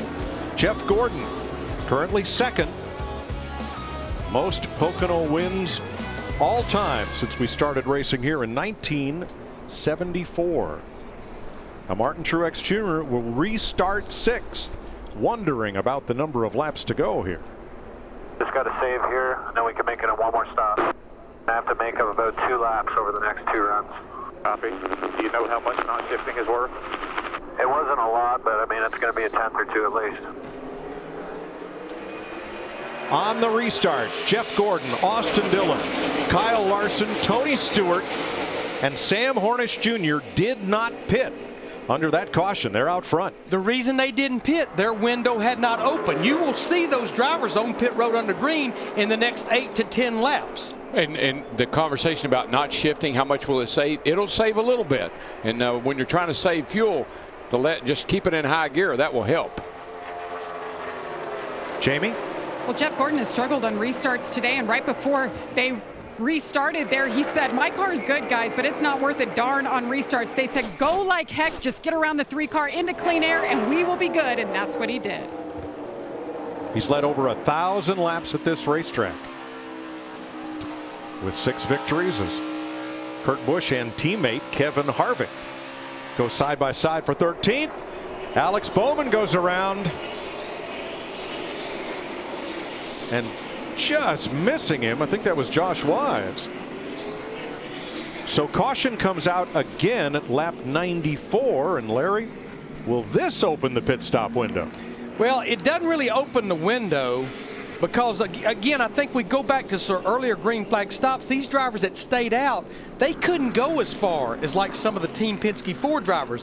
But when I look at drivers like Austin Dillon, he about has to come to pit road because he has not been on pit road since lap 60, where the others can go just a little further. But these cautions are helping those drivers that's trying to stretch it to make it on one more stop. Yeah, that's a 78. He said he was 2 laps shorter. He needed to save 2 laps over the next 2 stops. This works right into his plan. Well, you guys can figure fuel mileage all you want. What I'm figuring is on that restart, 4 tires for Dale Earnhardt Jr. rocketed him from 13th to 6th. In what, a lap? Timed it just right. Great restart. It was. He was really coming on the outside. There's Junior going by. And there might have been some contact between Brett Moffitt and Alex Bowman. I would say when he clears out of that smoke, that 34 car might have had a little something to do with that. Well, let's try another angle here. Right side of your screen, right there. Yep. Pit road's open. Here come the cars that were not in last time. Jamie?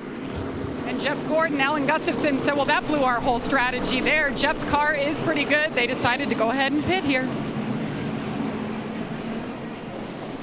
I do believe now all of these drivers that just pitted, like Jeff Gordon, like Kyle Larson, they're going to be back in the field, which is something they didn't want, especially with Jeff Gordon struggling on the restarts, but they now can make it on one more stop. But the one driver that continued to stay out was Tony Stewart, that 14 car right behind leader Martin Truex Jr.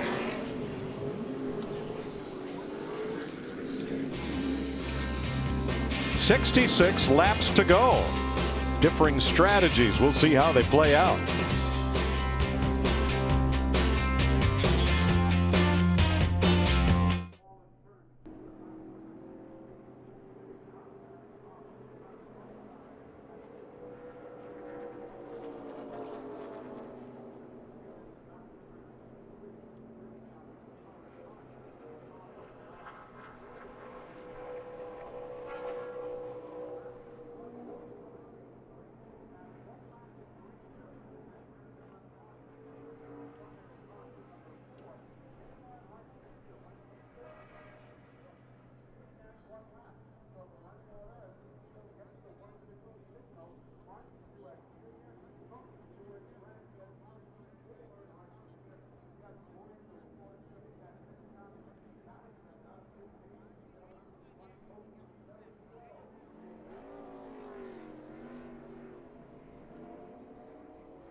Finishing up the fourth caution of the afternoon, Coca-Cola, official soft drink of NASCAR.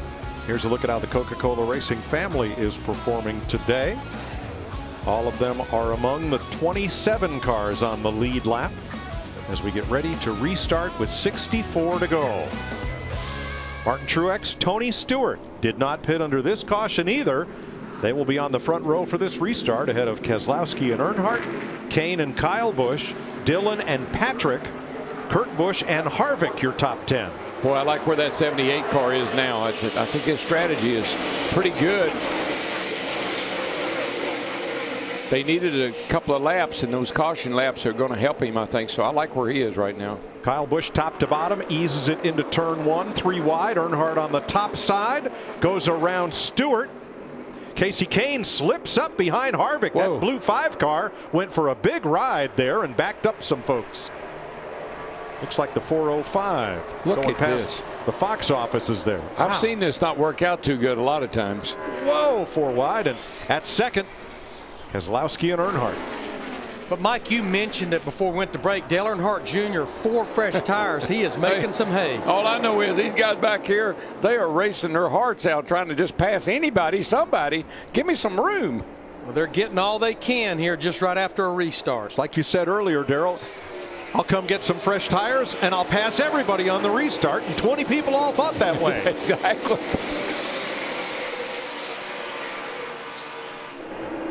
All the Stewart-Haas cars right in a row, all 4 of them right there. Add Kurt Busch to that mix, and you've got the whole company from 5th through 8th. Yeah, Daniel Canoes, Danica Patrick's crew chief. Little strategy there on that caution back on lap 86. He brought that 10 car in and did just right side tires to get her some track position. I like that. She's not been running that bad. She's been in the top 20, and so getting up here and getting a track position could, a little clean air might pay off. Matt Kenseth has been the strongest Toyota for much of the day. He's currently 13th. Kyle Busch up there in 4th. 10th place. Boy, Casey Kane got way caught out in turn 1 on that restart and went from 6th to 10th, now 11th. Been a little surprised in that 11 car, Larry, and I thought he would be a factor, get closer to the front here. He's working hard to get up there, but just hadn't made it yet. Yeah, he's won 4 races here, but he'll be the first to tell you since the repave in 2012, they don't have the advantage they had back when we had the old surface. And there's their front row starter, Carl Edwards, right there running along with Denny. So I thought these Gibbs cars would be a little better today than what I've seen out of them so far. Mike, Darrell, Martin Truex Jr., that race car it's liking that clean air. He just ran the fastest lap he's running this race here on lap 98. Matt? Now, Mike, I spoke with Kyle Turner, the tire changer for Truex, and also the carrier, Adam Mosher. Both are okay, but when the hose was ripped, it damaged Turner's hose, so he had to replace that. The bigger issue was somehow it messed up the electrical in the box because it also yanked the air hose, yanked the electrical cord that went to the pit box. So all their telemetry, all their data, TVs, everything, computers went dead for about a minute and a half till they hooked up a generator to get everything fired back up. Yeah, that situation could have been a whole lot worse. Yes. Look at Denny Hamlin, 3 wide. Underneath Ryan Newman and Kyle Larson, and yikes. Newman right back, crosses Crossover. under. And here Carl comes Edwards. Carl says, I get a little action. Let me get into this. Battling for 14th. Wow. Larson said, hey, you guys are racing a little hard here. And look who's joining the mix as well. Jimmy Johnson in that 48 car there behind Carl Edwards. Remember, he's the one, Jamie, that brought out the 3rd caution not that long ago. Yeah, the left front go down, and just an update on that. Jimmy said he wasn't even running hard. It just suddenly went out. They don't know what caused it. Minimal damage on this splitter, but the good part of that, they pitted 3 times. They're good to go on fuel. Chad Knaus told him, just go for it. I watched them on the fuel you're talking about, Larry. They jacked the car up on the left side to get all the fuel they could in that race car. And they kept pitting before we went back to green, just trying to make sure that 48 car was full. Moves like that, that's the reason they've won 74 races and 6 championships. A.J. Allmendinger in that same mix, battling from 15th back through 19th. Up front, Martin Truex, here's his lead. 2.5 seconds to Brad Keselowski. Under fire from Dale Earnhardt Jr.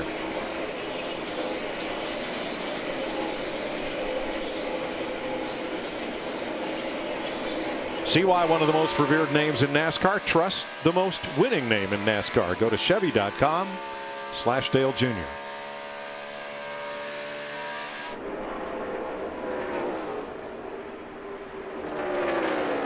.59 laps to go with Earnhardt in third, Matt.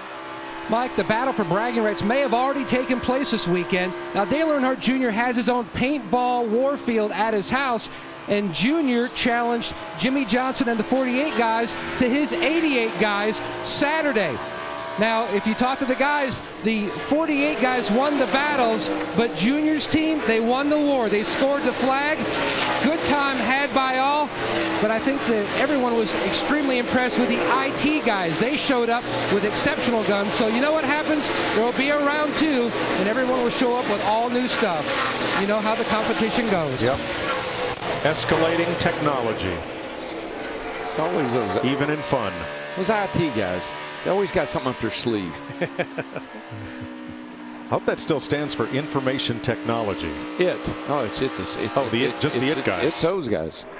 Kevin Harvick coming back on Dale Jr. Trying to get himself out in clean air. And behind them, Kyle Busch starting to wonder about fuel. Try to save fuel through turn 2 and not shift, and I about knocked the wall down. So tight over there. Dead far. We're good on fuel here, man. Just go. Well, and Kyle pitted on that caution at lap 88, so if you break that up into 2 halves, that's 36 laps a run. But, Chris, they also had some cautions to help them a little bit. Yeah, obviously it's going to be a tight window here for him, Larry, and what he was trying to do is save fuel just running 4th gear, and that's when he said the car was so tight through turn 2, but as he's down changing to the 3rd gear, he said the car handles so much better, so his crew chief Adam Stevens says, hey, just go as fast as you can. But, Darrell, when you go to 3rd gear, it's like adding 50 points of gear because 3rd gear is so much slower than you are in 4th gear. Exactly. It just gives you great acceleration out of these tight corners. And then you can catch high gear, catch it early. That saves fuel. What we call short shifting. Get that thing back in high gear a little quicker, and it'll save a little fuel.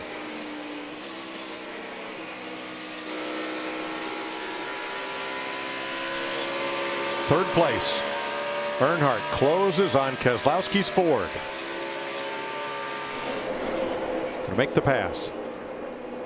I think there might be a little strategy right there, Larry. You think the 2 maybe says, okay, let me draft behind this 88 car? Well, we know that the 2 car, Brad Keselowski and that Ford and his teammate Joey Logano, they probably can go further than anyone. The window will open somewhere around lap 124 or 125. Anybody that can make it to the end and pit, then you know they're trying to make it to the end without stopping again. So that'll be about 20 laps from now. We might expect the first green flag pit stops. Since the restart, Martin Truex Jr. has been fastest on every lap.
Tomorrow, Fox coverage of the 2015 FIFA Women's World Cup continues.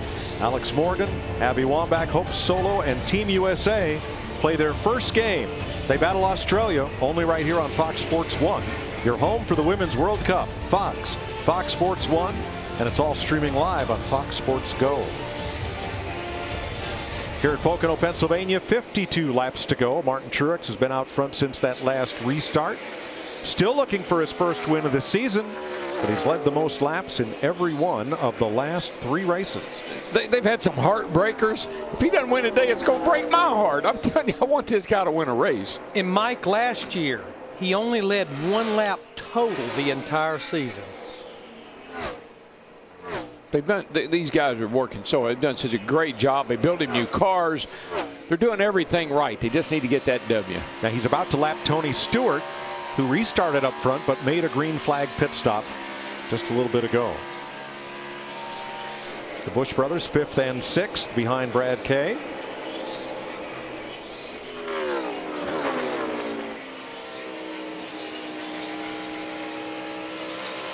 Right behind this group, Casey Kane in 7th, and Danica Patrick, since that restart, has held well in 8th place. She has held her own well. I know they went with just the 2 right side tires, but they got her track position. I think what really helped her by doing that was on the restart. She didn't have near as much to deal with. Jamie McMurray, along with Matt Kenseth, will complete the top 10. Kenseth 9th, McMurray 10th.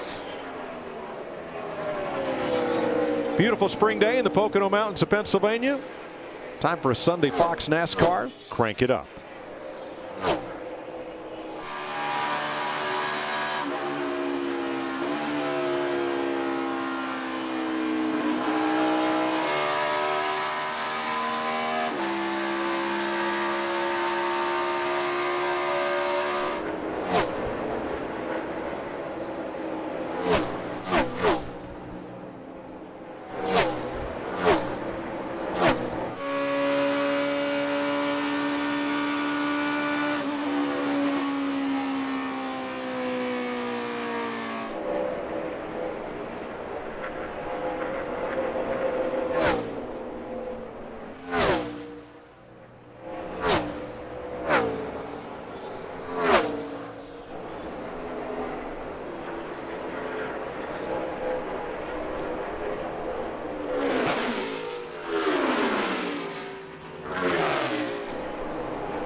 Matt Kenseth has passed Danica Patrick for 8th place. They're about 14 seconds off the lead.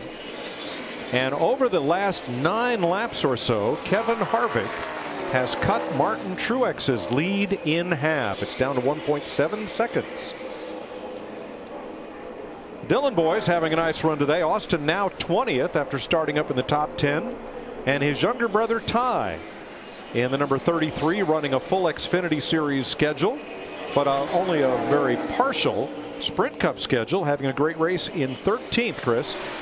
That's right, Mike. This is just his third time running in Sprint Cup this year, and talking to him before the race, he said he's just amazed at the level of competition up here. And he said it is so tough to get into the top 20. So that's really what they were looking for this week, and they've got it in hand right now. And he said the balance of that car, really good.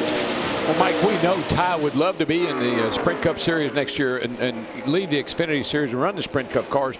He's sort of auditioning Maybe he's trying to impress someone, you know. Hey, put me in a car. Let me get up to that next level. Well, maybe what paid dividends was going over to Churchill Downs the middle of last week and hanging out with American Pharoah before they loaded him up to take him over to the Belmont. Tell you what, I love that horse. There's sometimes you see celebrities, you see things, you know, but I love that horse. But Alan Cavana and Andrew Dowd from Fox Sports 1 went to the race. They did drove a show here here from the and Speedway. drove right over there. Went to see the race, had great seats, and I think cashed a winning ticket. Martin Truex Jr. 1.6 seconds up on Kevin Harvick at the uniquely shaped and decorated Pocono Raceway with those grandstand spires inspired by Churchill Downs.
Welcome back to the Poconos. 43 laps to go. Join NASCAR as we salute our veterans and active military members using the hashtag NASCAR salutes. Or visit NASCAR.com/salute. Martin Truex Jr. now 1 second ahead of Kevin Harvick. Dale Earnhardt Jr. 6 seconds back. Brad Keselowski 12. Kyle Busch 13. Now in the first round of practice, there was a lot of talk about the bumpiness in turn number 2, but no pun intended. Since then, things seem to have kind of leveled out. Well, what happens is when you got the car in qualifying trim, you got an aggressive shock package, and so bumps like that will upset the car. In the race, you lighten that package up a little bit, and the car rides through there a lot easier than it did in the qualifying trim. I think that's what we're seeing. Let's take a look at the right rear suspension on Kyle Larson's 42 car. You'll see it as he goes through those bumps over in turn 2. It's a quick trip through there. There's no question. Now earlier, the track bar was right even with the bottom of the fuel cell. So you can see he's made a major adjustment lowering the panhard rod, or what we call the track bar. Yeah, and we thought that drivers would use that a lot here, Mike, because of the 3 different corners that you spoke about before the green flag and how long the straightaways. But also remember that teams can still adjust this on a pit stop just like we've done for years. This is just the first year that the driver can do it from the cockpit. Yeah, lowering it like that, Mike, tells me the car must have been a little bit loose, and he lowered that down trying to tighten it up. Kyle Busch gave up a spot to his older brother, and here comes Casey Kane trying to take away 6th place from Kyle. Matt Kenseth looking in. I don't think Kyle is totally without issues. A little problem with the downshifting over the tunnel turn, but the 20 car looks pretty good there, Jamie. Yeah, battling for 7th on the track right now. I talked to Jason Ratcliffe this morning. He said, we're a top 5 car in speed, but we're not sure what it's going to do in traffic. Well, Matt Kenseth just reported he's a little tight, but it's enabled him to maneuver the car where he wants it. So they've made it better throughout the course of the race. Yeah, a whole lot better than having one that's a little bit tight and having one that's pushing loose. That you can't stand that. Just ahead of them, Kurt Busch pulling down on Brad Keselowski. Shortly, that'll be a battle for 4th. Let's go up to 3rd place and take a nationwide inside ride with Dale. Nope. Sam Hornish in the wall with 100 miles to go. Caution is out at lap 121. He's got a right front suspension broken. It looked like the left front tire was down when I first saw the car, and then he hit the outside wall, and then you see the right front is broken the upper A arm, it looks like. Hornish was 22nd and was on the lead lap. Here's a look at it down at turn 1, the fastest part of the racetrack. See the smoke started to come out of the left front, and then the car just went straight into the wall. It's a very hard hit. Yes. Brief flash fire there. We've seen a few left front failures today for different reasons. Now the window net's down. He just took the steering wheel off as he talks to the safety workers on scene.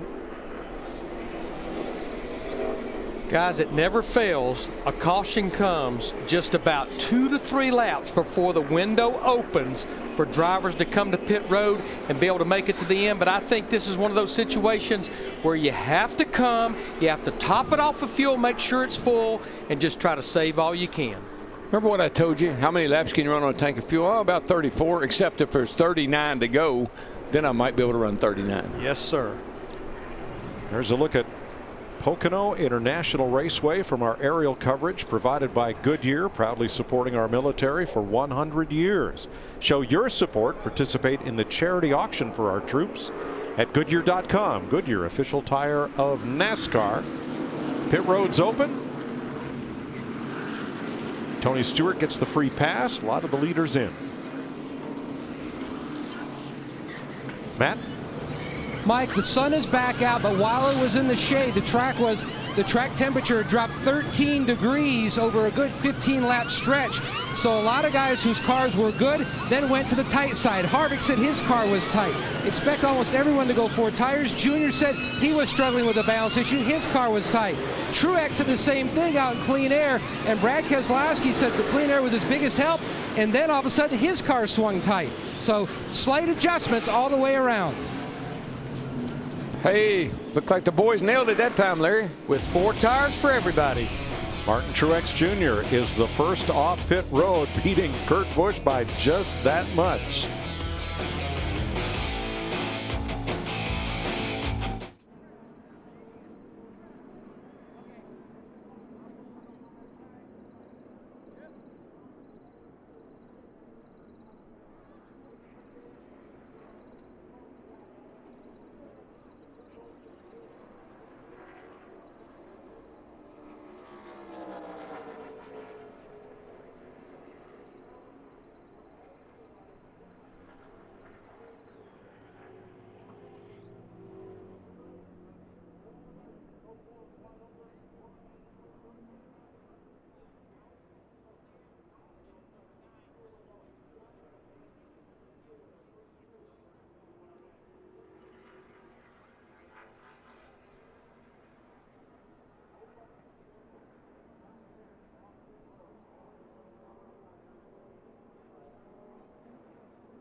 Make a pit stop at Sprint. Cut your bill in half. Just bring them your Verizon or AT&T wireless bill and turn in your old phone.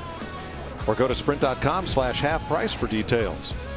Martin Truex trying to win for the first time since Sonoma 2013.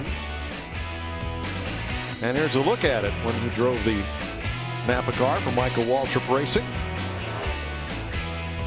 And we head for Sonoma in a few weeks to close out our NASCAR on Fox season after a trip to Michigan next week and then an off week for the Sprint Cup Series. And it's been over 4 years since that team, the 78 team owned by Barney Visser, since they went to victory lane. Their one and only win at Darlington in the Southern 500 2011, Regan Smith. Beat Carl Edwards that night, didn't he? I believe that's right. Stayed out on tires, and Carl took a couple of tires and was able to hold him off.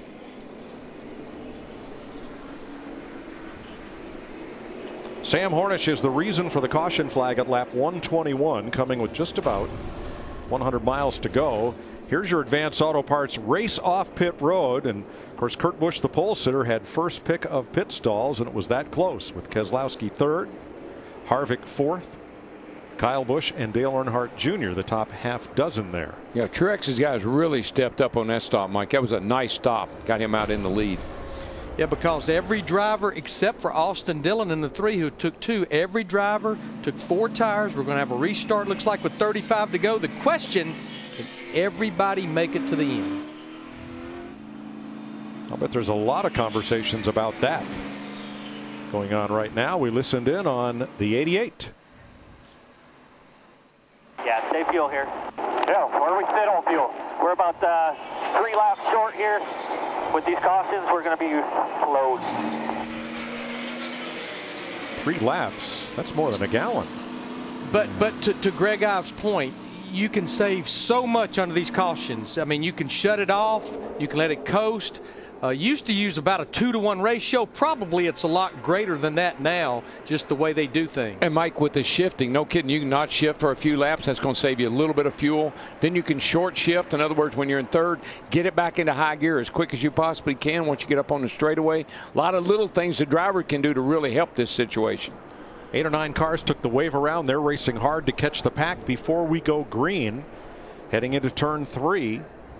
You see the lineup of the top 10 of what are now 30 lead lap cars. Tony Stewart got the free pass.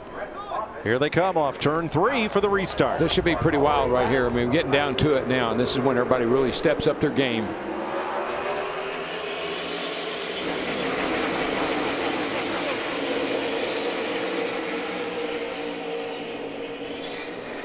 Kyle Busch in that green number 18 taking them 3 wide down into turn 1.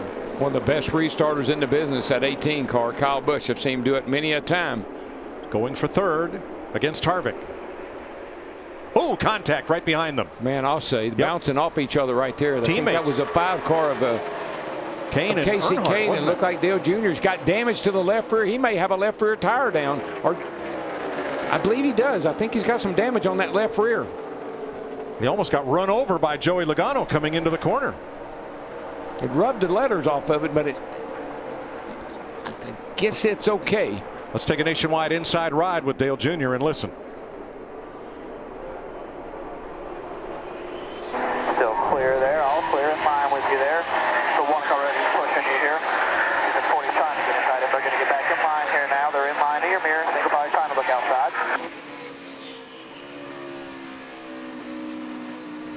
Outside by himself.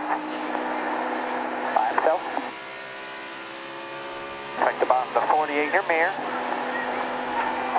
Still looking outside. You're inside the 48. Slow car on the bottom of the 2. Alright, 2 inside. 2 and 1 inside the 2. Clear by 1 to the 3 behind him. Inside the 3. By himself.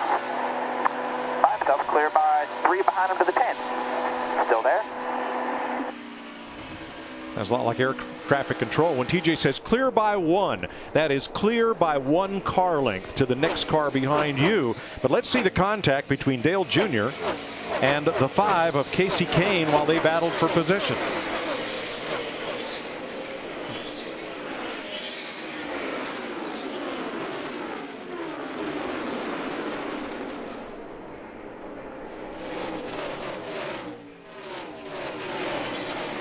This will be looking out the back of Brad Keselowski's car. When we get to it, pretty good action right there. There are a lot of people bouncing off each other. Whoa, that was a lot of movement right there in a hurry. Second place, Harvick and Kurt Busch. Tell you one thing though, that TJ Majors, I could listen to him all day long. I love the way he spots. So precise, everything. But I think Kevin Harvick knew he better get by his teammate Kurt Busch in a hurry because Martin Truex Jr. is just driving away in that 78. Sam Hornish released from the care center after crashing to bring out the caution at lap 121. And more pit stops. Casey Mears, Ty Dillon in to get enough fuel to go the distance. Whoa, Keselowski. And the 34 of Brett Moffitt. Boy, they scattering right there. Yellow flag, lap 129. This will be the 6th caution of the day as Moffitt tries to get going. Gonna have to take a look at this, see what happened between. I don't know if there's contact between him and the 2 or not. 2's got damage on the right front. Let's have a look. Keselowski on the outside of Jamie McMurray, and the 1. Yeah, the 34 gets up in that real loose gray stuff, can't go anywhere, and Brad's already committed to the outside, and he makes pretty serious contact with the 34 car. And Darrell, did it look like Brad just got so high that finally he got into that loose stuff and he couldn't do anything either? That's exactly what happened. You pick that stuff on your tires, and you see the 34, he's up there in the gray dirt, can't go, and here comes Brad right behind him. He can't turn because he got trash on his tires, build up on his tires, and gets right in the back of 34 Moffitt. Moffitt was 30th, 1 lap down. Here's a look from Brad's onboard. Clear low. Inside. Hold on to it here. No caution inside. Caution. 5-1. Keselowski was 10th at the time. Trying to make something happen with this damn car that won't run. We're down the straightaway.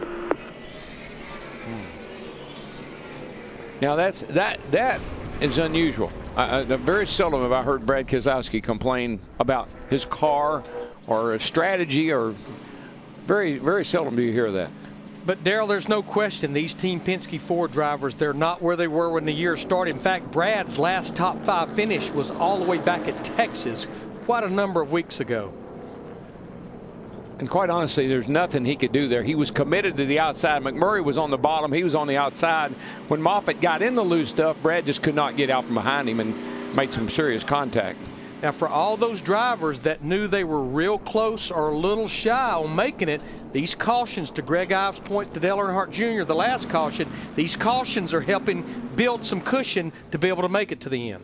Several of those drivers had just made stops under green to make sure of having enough fuel to go the distance, Ty Dillon included, but they were able to stay on the lead lap, and Landon Castle will get back onto the lead lap.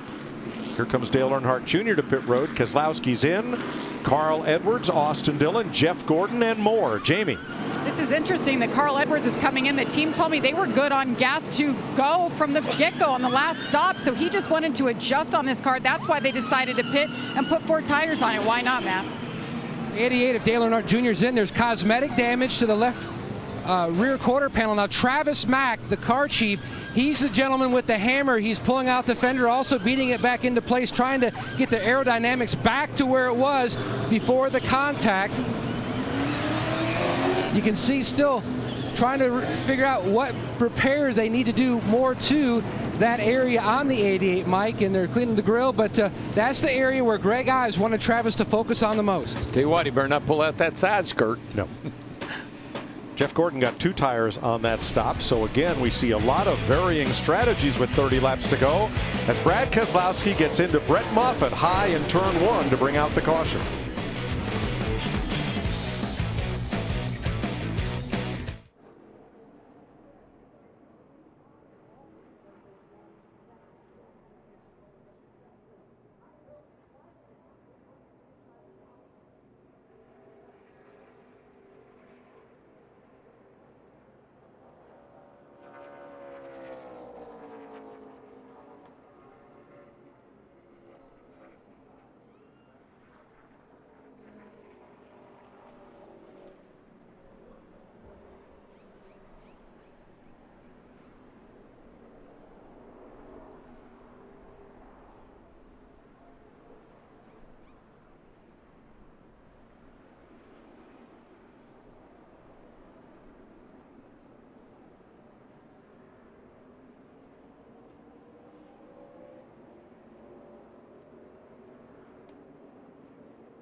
Thanks, fellas. We're ready to restart with 28 laps to go in the Pocono Mountains of eastern Pennsylvania.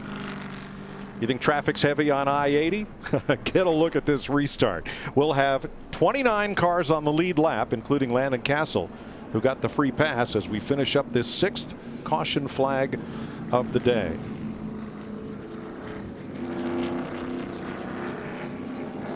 Next two Sprint Cup races coming up on the Fox family of networks are these. Fox Sports 1 is your home for NASCAR. And as the summer comes, the Sprint Cup Series really heats up. As many big-name drivers are still looking for a win, they'll have to team a few tough tracks in the next month. Michigan and Sonoma are up next. And all the excitement and drama can only be found here on Fox Sports 1. Michigan, a place that Jimmy Johnson won last year. We talked about the summer surge of Hendrick Motorsports with Michael Waltrip, Chris Myers. Hendrick Motorsports drivers had only led 3 laps today. It's been the Truex Jr. Kevin Harvick show. Yeah, and Truex Jr. is setting in the perfect position. I don't think fuel's an issue. He just needs to get the perfect start. He's good on the short run, Chris, but man, Harvick comes alive after 10 or 15 laps on his tires. This is going to be a classic shootout. And worth pointing out, Kyle Busch up to 4th and Matt Kenseth 0 for 30 on this track in position. The best he's been all day, up to 5th. Let's rejoin Darrell, Larry, and Mike. All right, who you like, Darrell? Well, I want that 78 to win, and folks, don't get me wrong. I'm not pulling for or against anyone. Just love to see that team win a race, but they're not going to beat that 4 car. He's too hard to hold off at this point. The last time a crew chief won on his birthday, it was Alan Gustafson for Jeff Gordon a couple of years ago. Today is Rodney Childers' birthday. Kevin Harvick's crew chief. Kurt Busch will line up 3rd, anticipating this restart. 4 car said feel free to push. He's struggling, I think, the same way when he hits 3rd gear like we are. 10-4. On our best chance. Teammates will line up on the inside of rows 1 and 2. You're looking back from Kevin Harvick. On the outside, Martin Truex in a Chevrolet, and then Kyle Busch in a Toyota. Then it's Kenseth's Toyota, Logano's Ford, followed by the Chevys of Kane, Johnson, McMurray, and Newman, your top 10. Here we go. Harvick in the 4 got a great restart that time. Look at Kenseth in that yellow 20 down to the bottom. Kurt Busch didn't, Larry. He didn't get going there, and that kind of left his teammate, the 4 car of Kevin Harvick, hanging out to dry there. 3 into 2 into turn 1. If Martin Truex can get a big enough lead and he can get away from that 4 car, he might be able to hold him off. But the 4 has just been better on the long run. He catches Martin right at the end of the long run. Logano. Woo! That number 22 Ford to the inside, and Joey Logano is going to come off the tunnel turn in 3rd. No, he's not. He smoked it in there. He smoked it in there and pushed it up and couldn't get back to the gas. That opened the door for Kyle to come right back under him, crossover. But when you look at those 2 yellow cars of Logano and Kenseth, remember both of them speeding penalties early in the race, and they've overcome that now. Jimmy Johnson in the mix, side by side with Matt Kenseth. Man, there's all kind of things going on there down this front straightaway. That's Jamie McMurray in the 1, diving to the bottom, and Danica Patrick goes for a ride into the turn 1 wall. Yeah, we saw smoke coming from her car. It's almost like she maybe cut a tire down. Caution at lap 135. The right rear is flat, and she was 11th.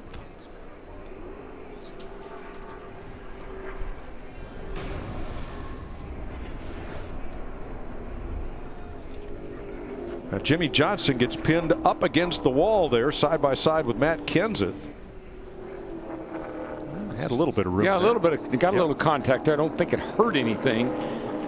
And we saw this 10 car going down in front here with smoke, a little bit of smoke trailing, and the car goes around. And Larry, I think you're right. I think it's probably maybe contact with someone, cut a right rear tire down. And when you're all bunched up like this and you got Jimmy bouncing off the wall and somebody's rubbing up against your left rear, your right rear, the 22 car, he's got some damage on the right side. It gets crazy. These last few restarts just these guys go crazy. David Gilliland will be the recipient of the free pass. I don't know how much damage Logano's got on his car. He got some.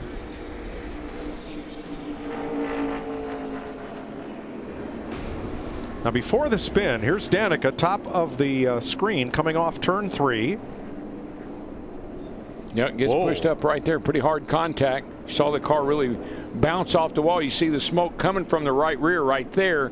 That's what cut that tire down. Yeah, quite a bit of damage to the right side of that car.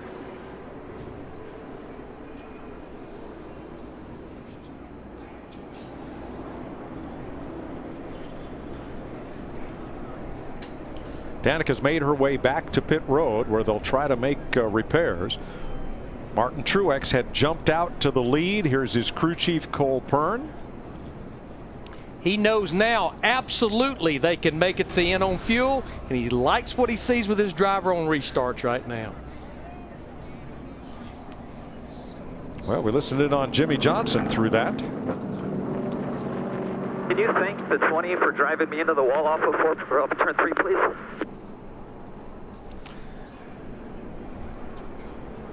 Well, what Matt Kenseth have to say about that?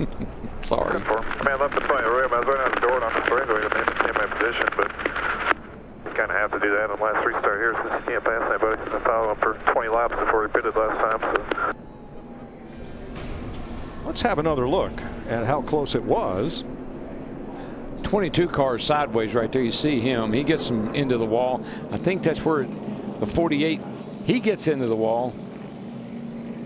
I'm not sure exactly how I would translate all that. The 22 maybe caused more of that than the 20 did. Well, we're back to them both being yellow cars again. Oh my gosh, not again.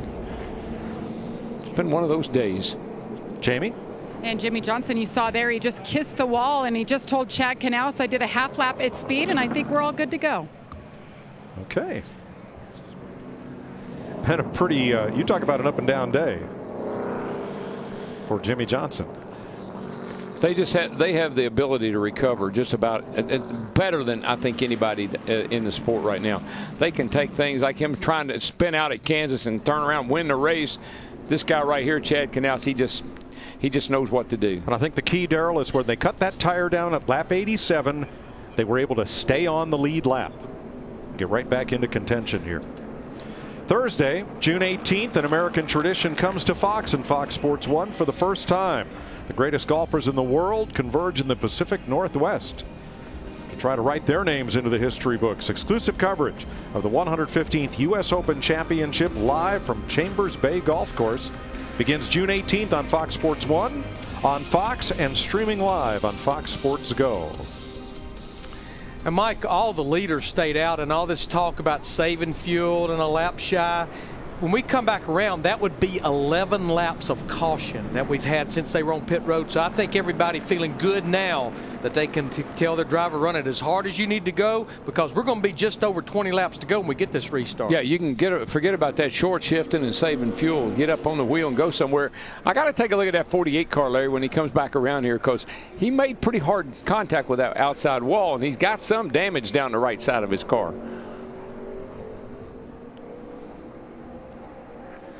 He's sitting in the 6th position right now. You can see back there over the right rear tire where that's caved in right over the top of the tire. I don't know. It might be all right, but when he goes in the corner and that travels a little bit, he could get a tire rub. Well, Darrell, he's in 6th place out of 29 lead lap cars. Would you dare send him to pit road? No, you can't. Yeah. I mean, you know, you're in a box. See those ignition switches being flipped on and off as drivers scramble to save fuel. Well, and of course now everybody feels good about making it to lap 160. But if we have a caution and get into overtime and green, white, checkered, you're trying to put a little bit in the bank. Well, Pocono is known for anomalies. One of those happened here in the 2nd year NASCAR raced here. 1975 was the first visit to Pocono for Roger Penske's team. Bobby Allison took the new style Matador. Yep, that little Rambler right there. There's Woody Woodard, Roger Penske, and Bobby Allison. And he put that car on the pole. A Rambler, first at Pocono. You might have a Ford and you might have a Chevrolet, but you better look out for that Matador. Jeff Gordon with the most Pocono wins, but Bill Elliott with 5. DW, Rusty Wallace, Denny Hamlin, and Tim Richmond Must be easy to win 4 races here. a lot of doesn't look like it. A lot of us did it. Nope, doesn't look like it. They've had a lot of anomalies here. We have the spires, we have the 3 corners, the different like straightaways. In 1978, they went way outside the box, and they made a deal with MG, the British sports car company, to provide the pace car for the season here at Pocono. Little MGB, world's best-selling sports car to date, paced all the races here. Today it's the Chevy SS that has the honors of leading the field around. It'll be 22 laps to go when they come by. We saw Jeff Gordon in that 24 car. He is just kind of marred back in 19th. I think having to make that stop has put him back in traffic, and he's just not been able to recover from that. 22 to go. Chris Myers, a lot of action to recap today. Mike, yeah, we're under our 7th caution at 22 laps to go, but really it's been Kevin Harvick and Martin Truex Jr. Truex Jr. leading 75 laps, 35 for Harvick, going back and forth, battling for the lead. That's the way they stand at the moment here at the tricky triangle at Pocono Raceway. And Jimmy Johnson having some problems here. Yeah, he has a flat left front tire, relegated him to a spot on a visit to pit road. He fell behind, has been gaining momentum. Watch here on pit road. This is how tight action is. Keselowski over the air hose of Truex Jr. and it takes out a couple of his crew members. Both guys are reporting to be okay. And problems, as he said, not good on the straightaway. We heard Brad Keselowski, of course, they early started a strategy of pitting, starting the fuel mileage as we have diagnosed. And then the most recent caution moments ago, as Danica Patrick avoided that wreck, but could not here. Avoided the cars of Jimmy Johnson into the outside wall as well, along with Joey Logano. She bounced off the wall too. She got the worst end of the deal with a flat right rear. Only 2 of the 6 leaders today, the crew chief appreciated that. Only 2 of the 6 leaders today have won a race this season. With 10 different lead changes and 6 different leaders, let's see where this will take us. Remember, we've had 5 races here at Pocono in the history of the race settled by a last lap pass. Mike? Thanks, Chris. It'll be 21 laps to go when they come around. You see they're in the short chute, headed for that flat turn number 3, with Martin Truex Jr. leading. 29 cars on the lead lap, including David Gilliland, who got the free pass. 12 lead changes, 7 caution flags. If we go here, if we go down through turn 1, don't see any smoke, then you can start to do as you need. Okay, well, where I'm at, I did make a turn 1. I don't know if that makes you comfortable. I was thinking about coming up with it, so Of course. Why would you ever want to do what it is that I want you to do? Ultimately, I'm trying to do what you want me to do, and that's win. Jimmy Johnson restarts 6th, hoping he doesn't have a tire rub. Look at him fan out 7 wide. They used every bit of the width of this front stretch that time. I'm telling you, when these last few restarts, it just gets wild and crazy. And Johnson around the outside. Clears Matt Kenseth. Jamie McMurray to the inside now, that white Chevrolet. Well, that 22 car's got some damage on the right side. So does the 48, but that doesn't look like there's going to be any tire rubber smoke.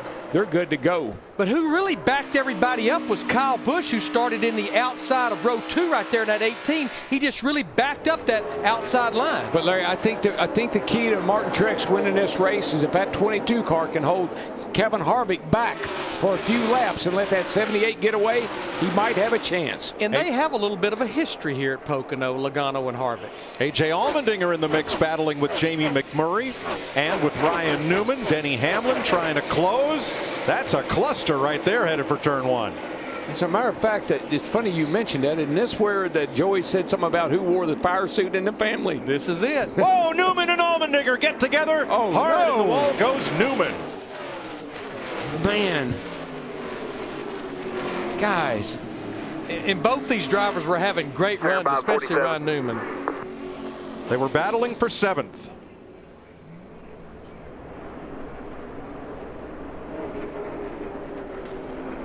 Car's destroyed on the back.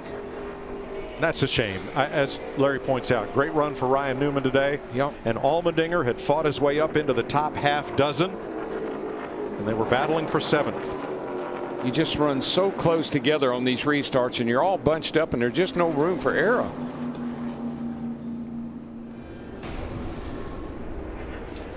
See Allmendinger down the inside there.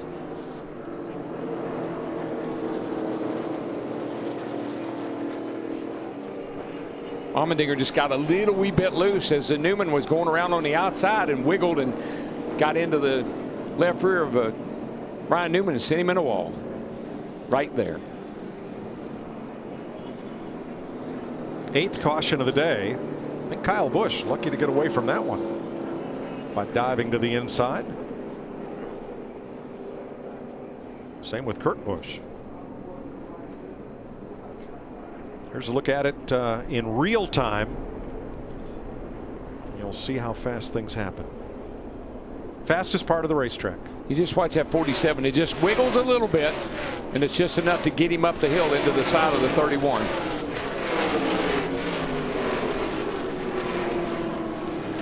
Yeah, Ryan Newman, one of those drivers fighting and clawing to stay in the top 16 in points. We're 13 down, 13 to go before the chase. Good thing they don't need to add fuel, Larry, because the fuel filler is pushed up just about all the way to the rear quarter window. Richard Childress relaxing. He has his 3 regular cars in the race plus the 33 of Ty Dillon.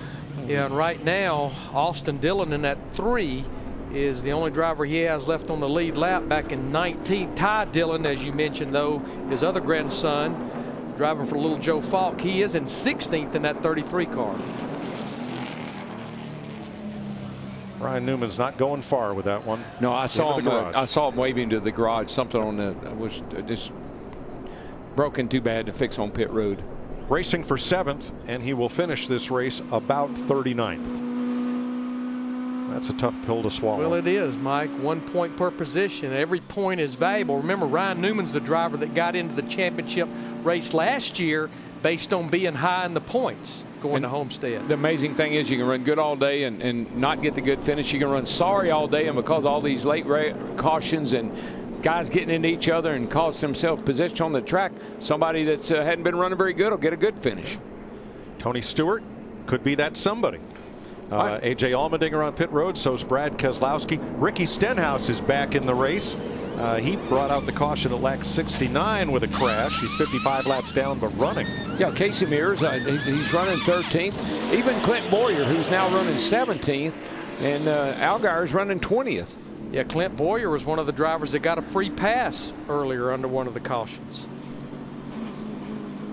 All right, Chris Myers. Yeah, Mike, we were listening. Kevin Harvick on the radio talking about his 3rd gear, saying there's problems and it's hurting him on restarts. He said that people are driving away from him. Mike. Yeah, you know, when he takes off, you can hear the engine really wound out nicely in 2nd gear, but when he drops to 3rd, about right there, it bogged. It just didn't have the RPMs. And look at the run it puts on him. Cars to the inside, to the outside. And that's going to be very difficult to overcome if there's more late race restarts. You can deal with that as you race through the run, but on the restarts, it's a problem. And we'll ride with him right now, see what we can hear. Now listen.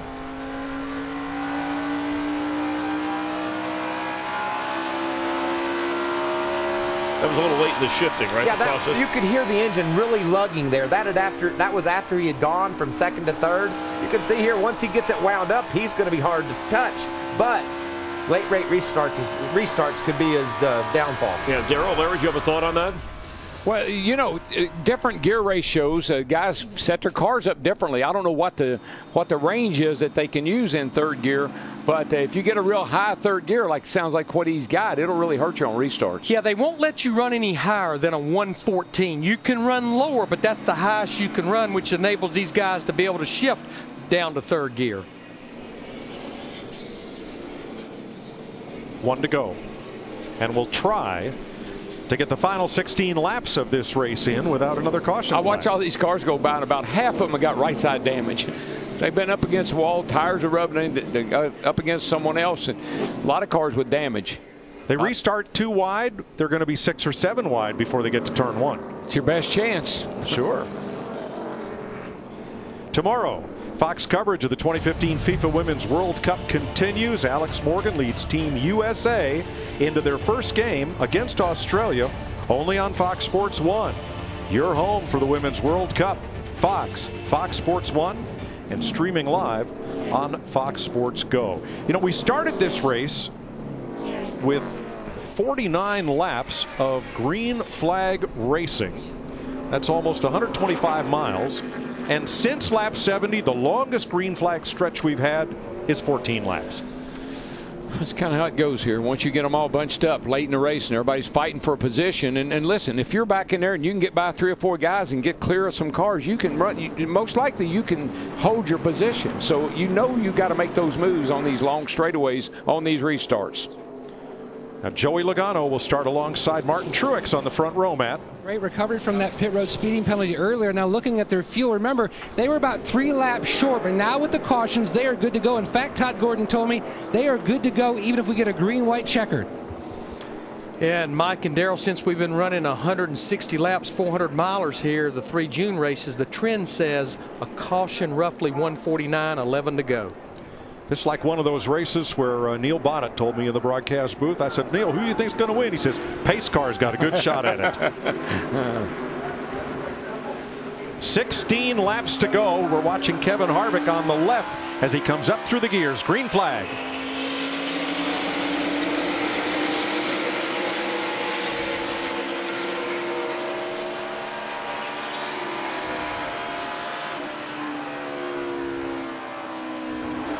Truex is out of here.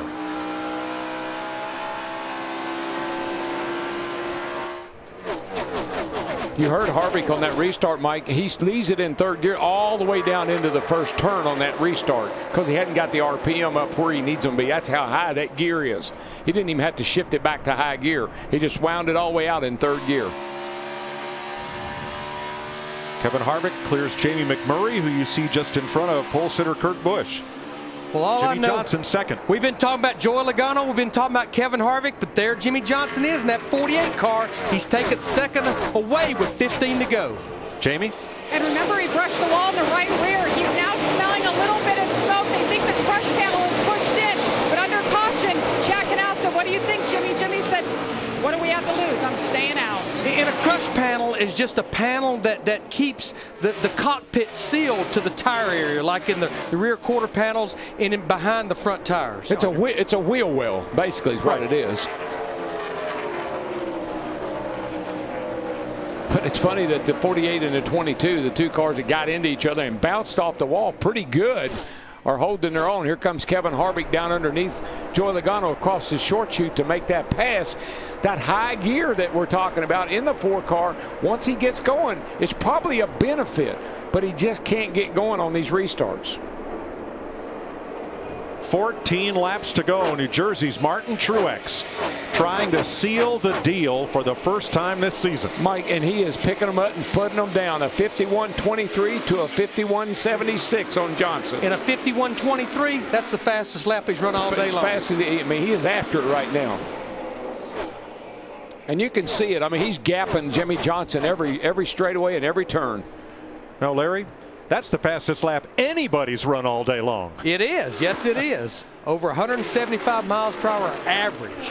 Might want to hold a little wee bit in the bank just in case we have another restart. I wouldn't want to use it all up right here, although, you know, you got to do what you got to do. But once I had me a nice cushion here, I might hold it a little. I might save a little. Here's Truex's best friend right now, Kevin Harvick, filling up the rearview mirror of Jimmy Johnson, and that's increasing the gap first to second to 2 seconds as these two battle for second.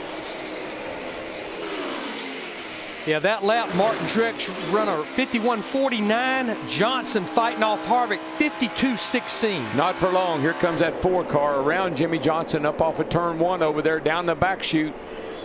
Little drag race here. Clears him in front of him. Sets his sights on 78 car, which is a long way out there. 2.4 seconds first to second with 12.5 laps to go. Well, I know Cole Pern, the crew chief, was celebrating a caution earlier. Right now, he's celebrating 12.5 laps of green flag racing. Dale Jr. inside Casey Mears. That's for 13th. They're about 8.5 seconds back. Let's see what the lap times are this time. There goes the 78 of 51.51. Harvick of 52.15. So he opened that lead up a little bit more. Kurt Busch just ahead of Matt Kenseth for 6th. It's just going to be another one of those days for the 4 car. Probably going to run second.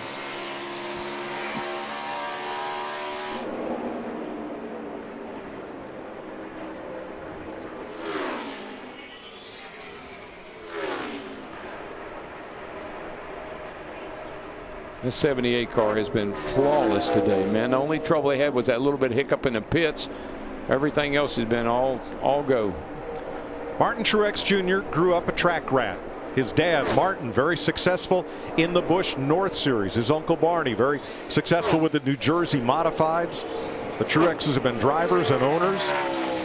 They're in the fishing business. They supply seafood to a lot of the names you know of America's restaurant chains, but Martin, he's a race driver, and a good one. Harvick picked up a couple of tenths that time, a 55 to a 34. But with coming to 10 laps to go, Martin Truex Jr. has about a 2.5 second lead. Kurt Busch has caught Jamie McMurray for 5th.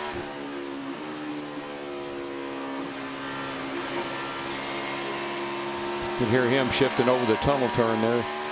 Something that you might want to do now late in the race, trying to make up some time. Back into third gear to come off turn 3 here. He's hustling. Nobody's saving fuel now. No, he's hustling it. 2.4 first to second. Truex to Harvick now. Harvick was 10 to go. Just a little wee bit quicker that lap, but not much. Matt? Mike, the turnaround for Martin Truex Jr. really began with 2 races to go last fall. Cole Pearn started to call the races for Truex. Over the winter, every crew member looked within themselves, trying to figure out how they can make this team overall better. Martin also realized the role he plays, the tone he sets. And he has faith in these guys that if they get off track or if there's a mistake, they can recover. We've seen that so many times this year. But Cole told me the confidence that Martin has in it is enormous, and it's carrying over. Once again, 4 straight races, he has just led so many laps. Here are his 5 pit stops today. A lot of Canadian fans come to Pocono. Cole Pearn, only the second full-time Canadian crew chief in NASCAR. But you can see the last 2 that they needed is when they rose to the occasion, especially when all drivers hit pit road there at lap 122 and changed 4 tires, and they maintained, and that has been the difference making when you see they had issues earlier in the race. That 0 right there, they neither gained nor lost. Came in first, went out first. Yeah, you couldn't gain. You just needed to maintain. Kurt Busch goes to 5th, the pole sitter. Coming back toward the front, restarted 6th. He's now 7 seconds back of the lead, ahead of McMurray and Kenseth.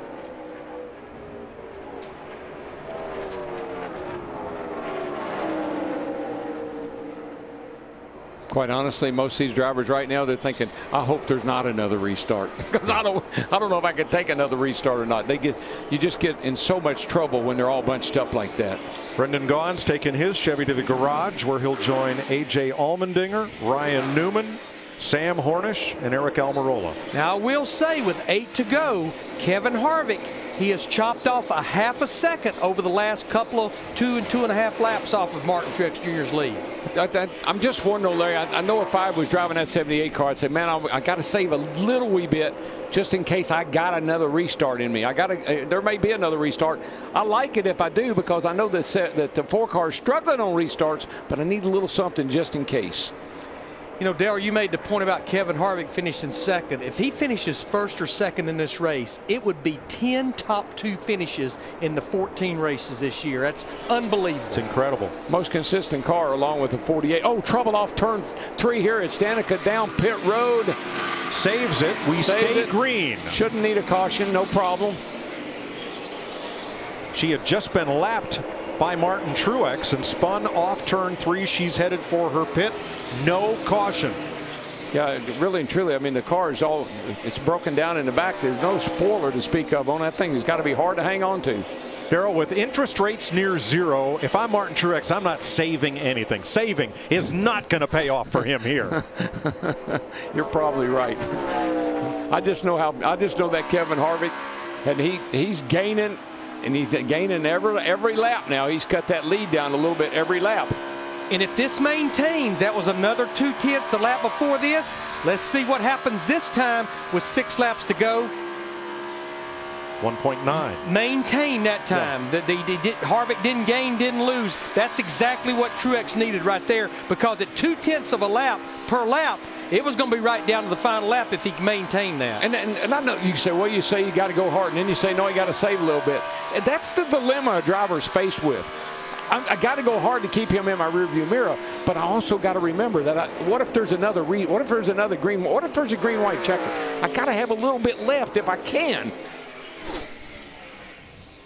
And the good thing with coming to 5 laps to go, Martin Truex Jr. in his 78 has a pretty clear racetrack in front of him. Harvick's gained a 10th, 1.8. That won't be enough of a pace to make up the difference. 5-4. All on one hand now, bud. 5 to go, but man, that lead looks like it shrunk that lap. 1.77. Yeah, he picked up about a 1/10 and a half that time, Harvick did. Martin Truex just has to run time trial laps. That lap he ran at lap 146 was his fastest lap of the whole weekend, practice and qualifying included. Yeah, we're to the point now, Harvick would have to gain 0.3 of a second per lap to get there now. So would you repeat that, please? You want me to run qualifying laps after I've been out here all day long, my tires are worn, and you want me to run the fastest laps I've run all day? Keep your eye on the prize. Yes, I do. Okay. And I'm sure Truex has no problem doing that. I know one thing you do not want to do. Don't look back. No. Take that mirror and break it off or fold it down. Because they always told me when you're looking back, you're losing time. It's true. Kurt Busch still trying to get back to the front. He has caught Joey Logano. This is for 4th place.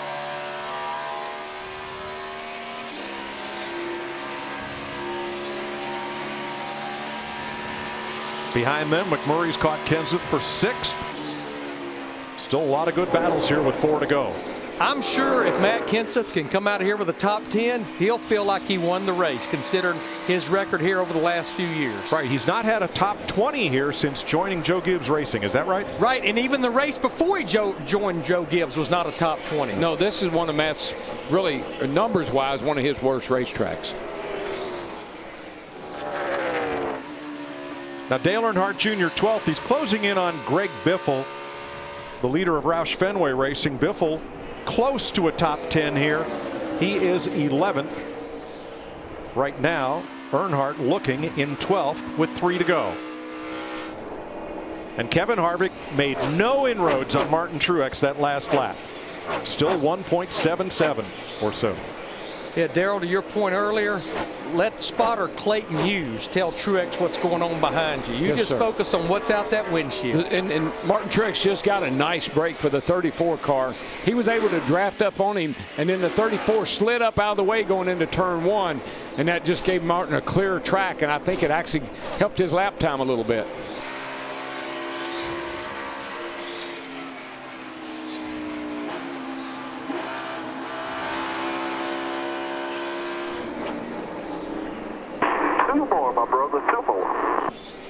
Harvick gains half a 10th on that lap as Dale Jr. moves into 11th ahead of Biffle. 1.7 seconds.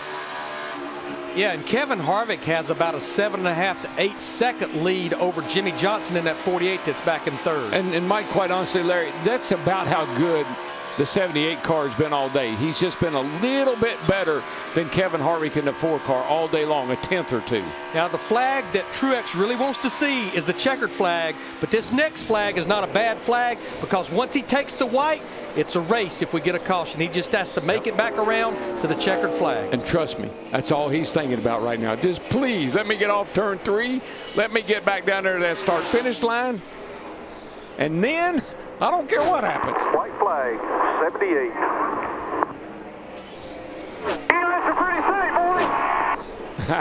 Don't celebrate yet now. You got to get all the way around this big joint. And Harvick has cut it to a 2.5 seconds. And this joint is big. It is. And it's a long way to go.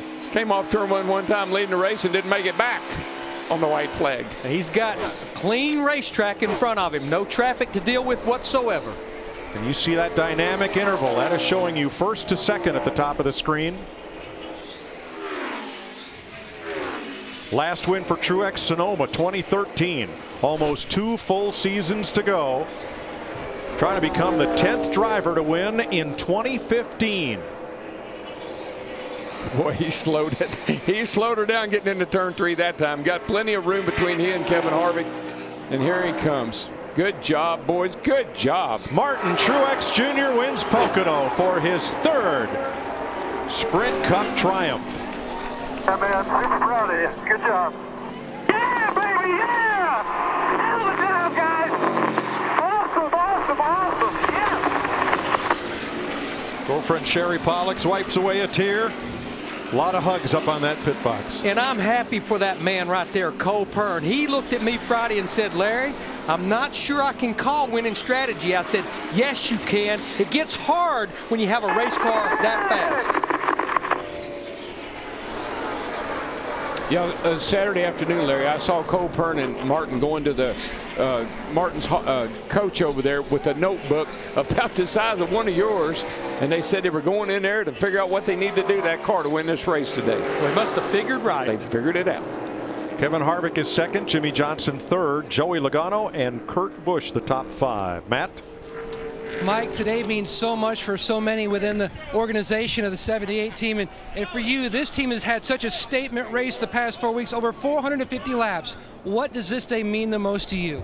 I'm just happy for Martin, happy for Barney. You know, I mean, he's put a tremendous amount of effort into building this team to what it is today. And he decided this morning not to come today, which is unbelievable because when we won Darlington, he wasn't here either. So I don't know. We thought he was our good luck charm for a lot of years or a lot of time this season. So, but I know he's watching at home, and we're super proud of him. Just happy for Martin and Sherry, everything they've gone through. It's just awesome. Just happy for all our guys too. A year of first-timers, a UP from Michigan, Greg Ives, and now a Canadian, Cole Pern, going to victory lane. First time Sprint Cup crew chief winner.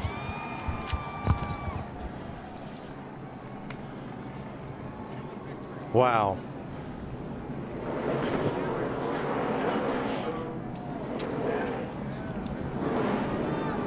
Well, you wonder, is burnt rubber the essence of racing? Sunoco fueling another victory. This time for Martin Truex Jr. It's a brand new car. I mean, these guys have done everything right. And they finally close the deal. Well done. Coming up, we'll have complete post-race coverage on Fox Sports Live. Right now, let's join Ryan Field and Don Bell.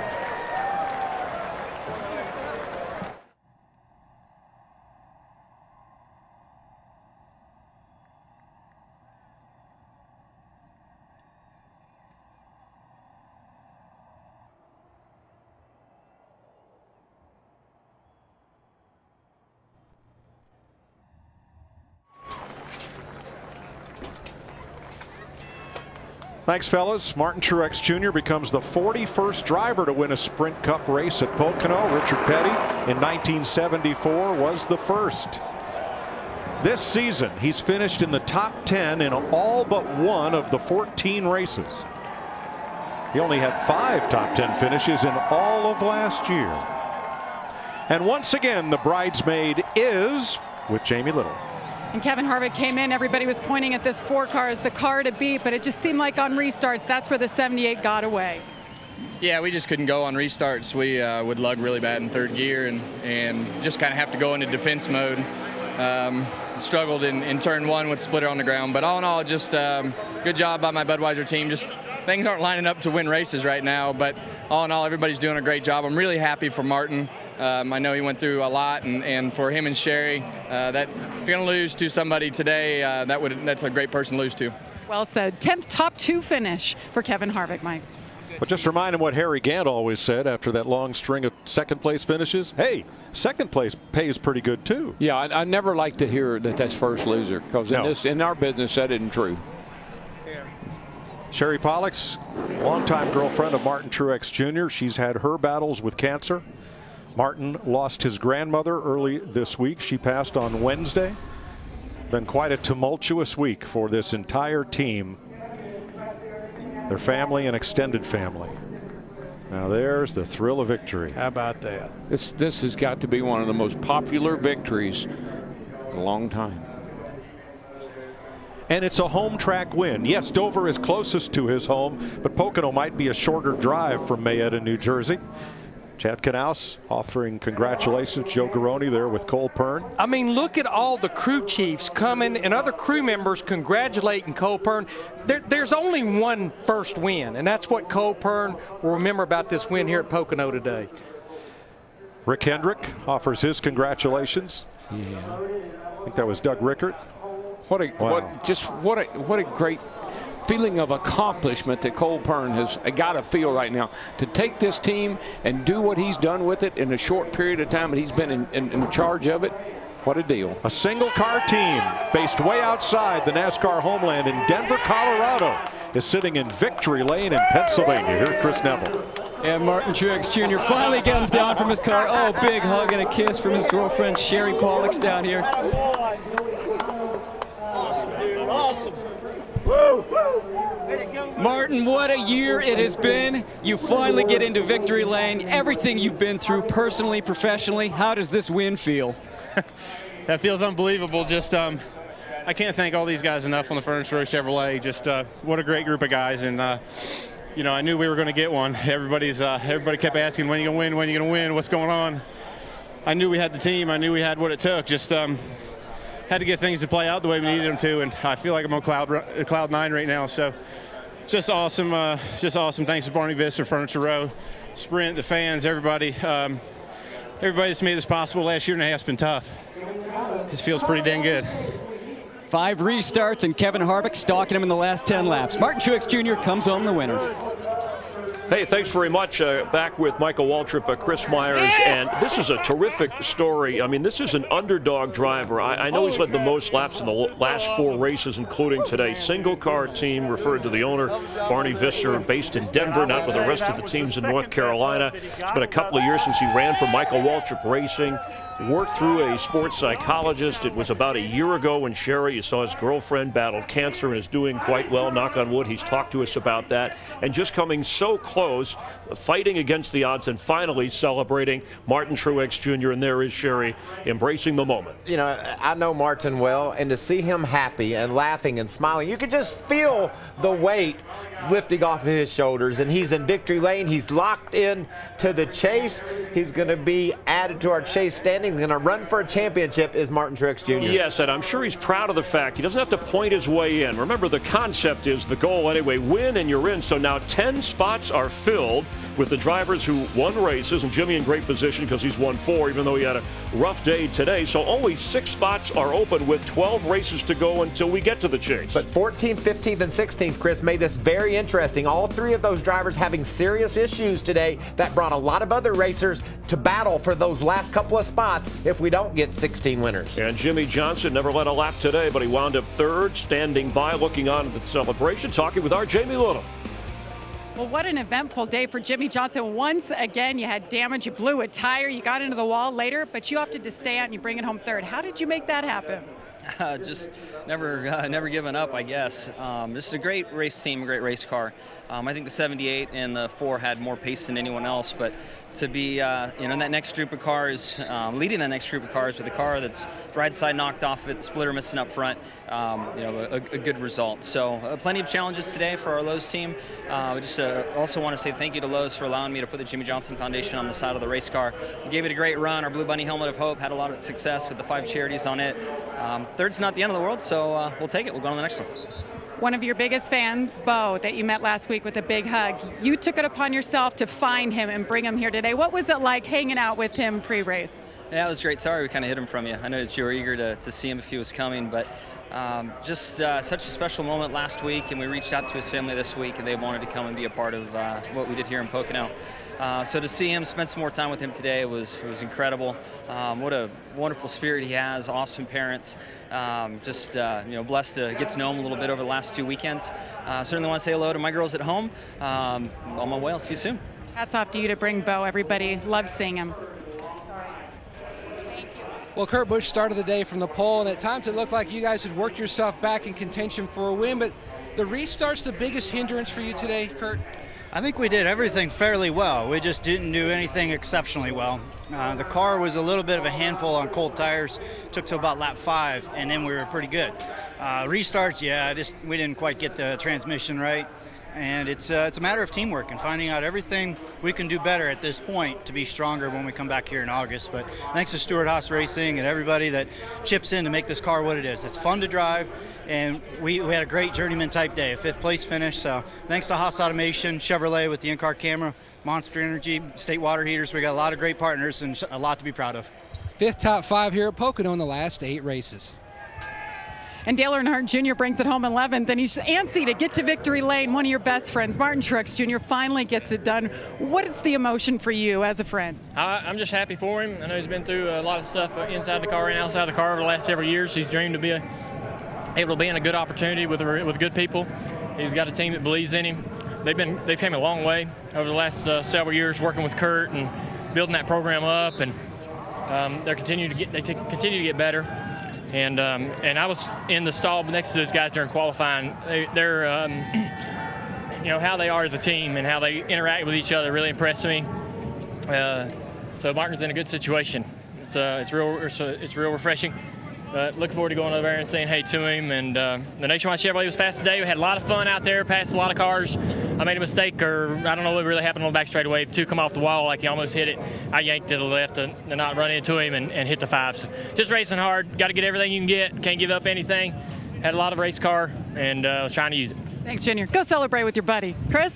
And now Martin Truex, they're buddies from way back. 165 miles from Marietta, New Jersey is Pocono, and a 400-mile performance today that will change things dramatically for Martin Truex Jr. because now he can race differently knowing that he's in the chase. Yeah, talking to Carl Edwards after winning Charlotte, you would have thought it was his first victory ever after a long drought because he was so happy. He said, we can just focus on winning a championship now. We can test, we can practice, we can work our way toward the chase knowing we're in. That's where Truex is right now. And Chris, if they get any more performance out of that single car team, they're going to be hard to beat. A big day for his Chevrolet. He led the final 27 laps. He had to lead or restarts 4 different times and hold off Kevin Harvick, who's been outstanding this year. Let's get some final thoughts from Darrell, Larry, and Mike. Well, I'm thinking back a year and a half ago, Truex left his embattled team and the NASCAR mainland to go out on that island in Denver, Colorado, and only had 5 top 10s last year. He's had top 10s in every one but one race this year and now gets to victory lane. If you knew everything this young man and his family and his racing family had been through, you'd be crying tears of happiness for him, as I'm about to. Yeah, no, I literally feel the same way. To see Martin last year, we didn't talk about Martin Truex last year, and when we did, it wasn't ever anything good. Things that they were having personal problems, race car not running well, and all of a sudden this year, he and Cole Pern, they get together, they come out of the box running good. They built him a brand new car. He wins the race. They got a new car next week. They're on it. Yes, they are. And I think this is going to be such a popular win in the garage area because I think you've heard it with the drivers that we've interviewed. You've seen it with the crew chiefs that congratulated Cole Pern because there you see Dale Earnhardt Jr. He couldn't wait to get to victory lane. But Cole Pern, there's only one first win, and this is a day that Cole Pern will remember forever. But I promise you there's going to be more for he and Martin Truex Jr. I feel the same way.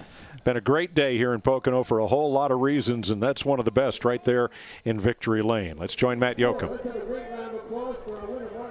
A nice recovery by Joey Logano from that early pit road speeding penalty. But what did you need at the end to make a run at Truex? A lot more speed in our car and maybe a caution. I felt like I was in a good position, lined up 4th there at the outside lane. Seemed like you can get up to 2nd with it, but 2nd wasn't going to be good enough. And those guys have been so fast, 78 and 4. They were rocket ships today, and really all weekend they've been really fast. So just got to figure out a way to get our Shell Pennzoil Ford faster. We did a good job recovering from really Friday when we unloaded and getting our car to be a top 5 car. That was a great recovery. And after the speeding penalty and starting last and all that, a top 5 doesn't sound that bad. All right, 5th top 10 over the past 4 years here at Pocono for Logano.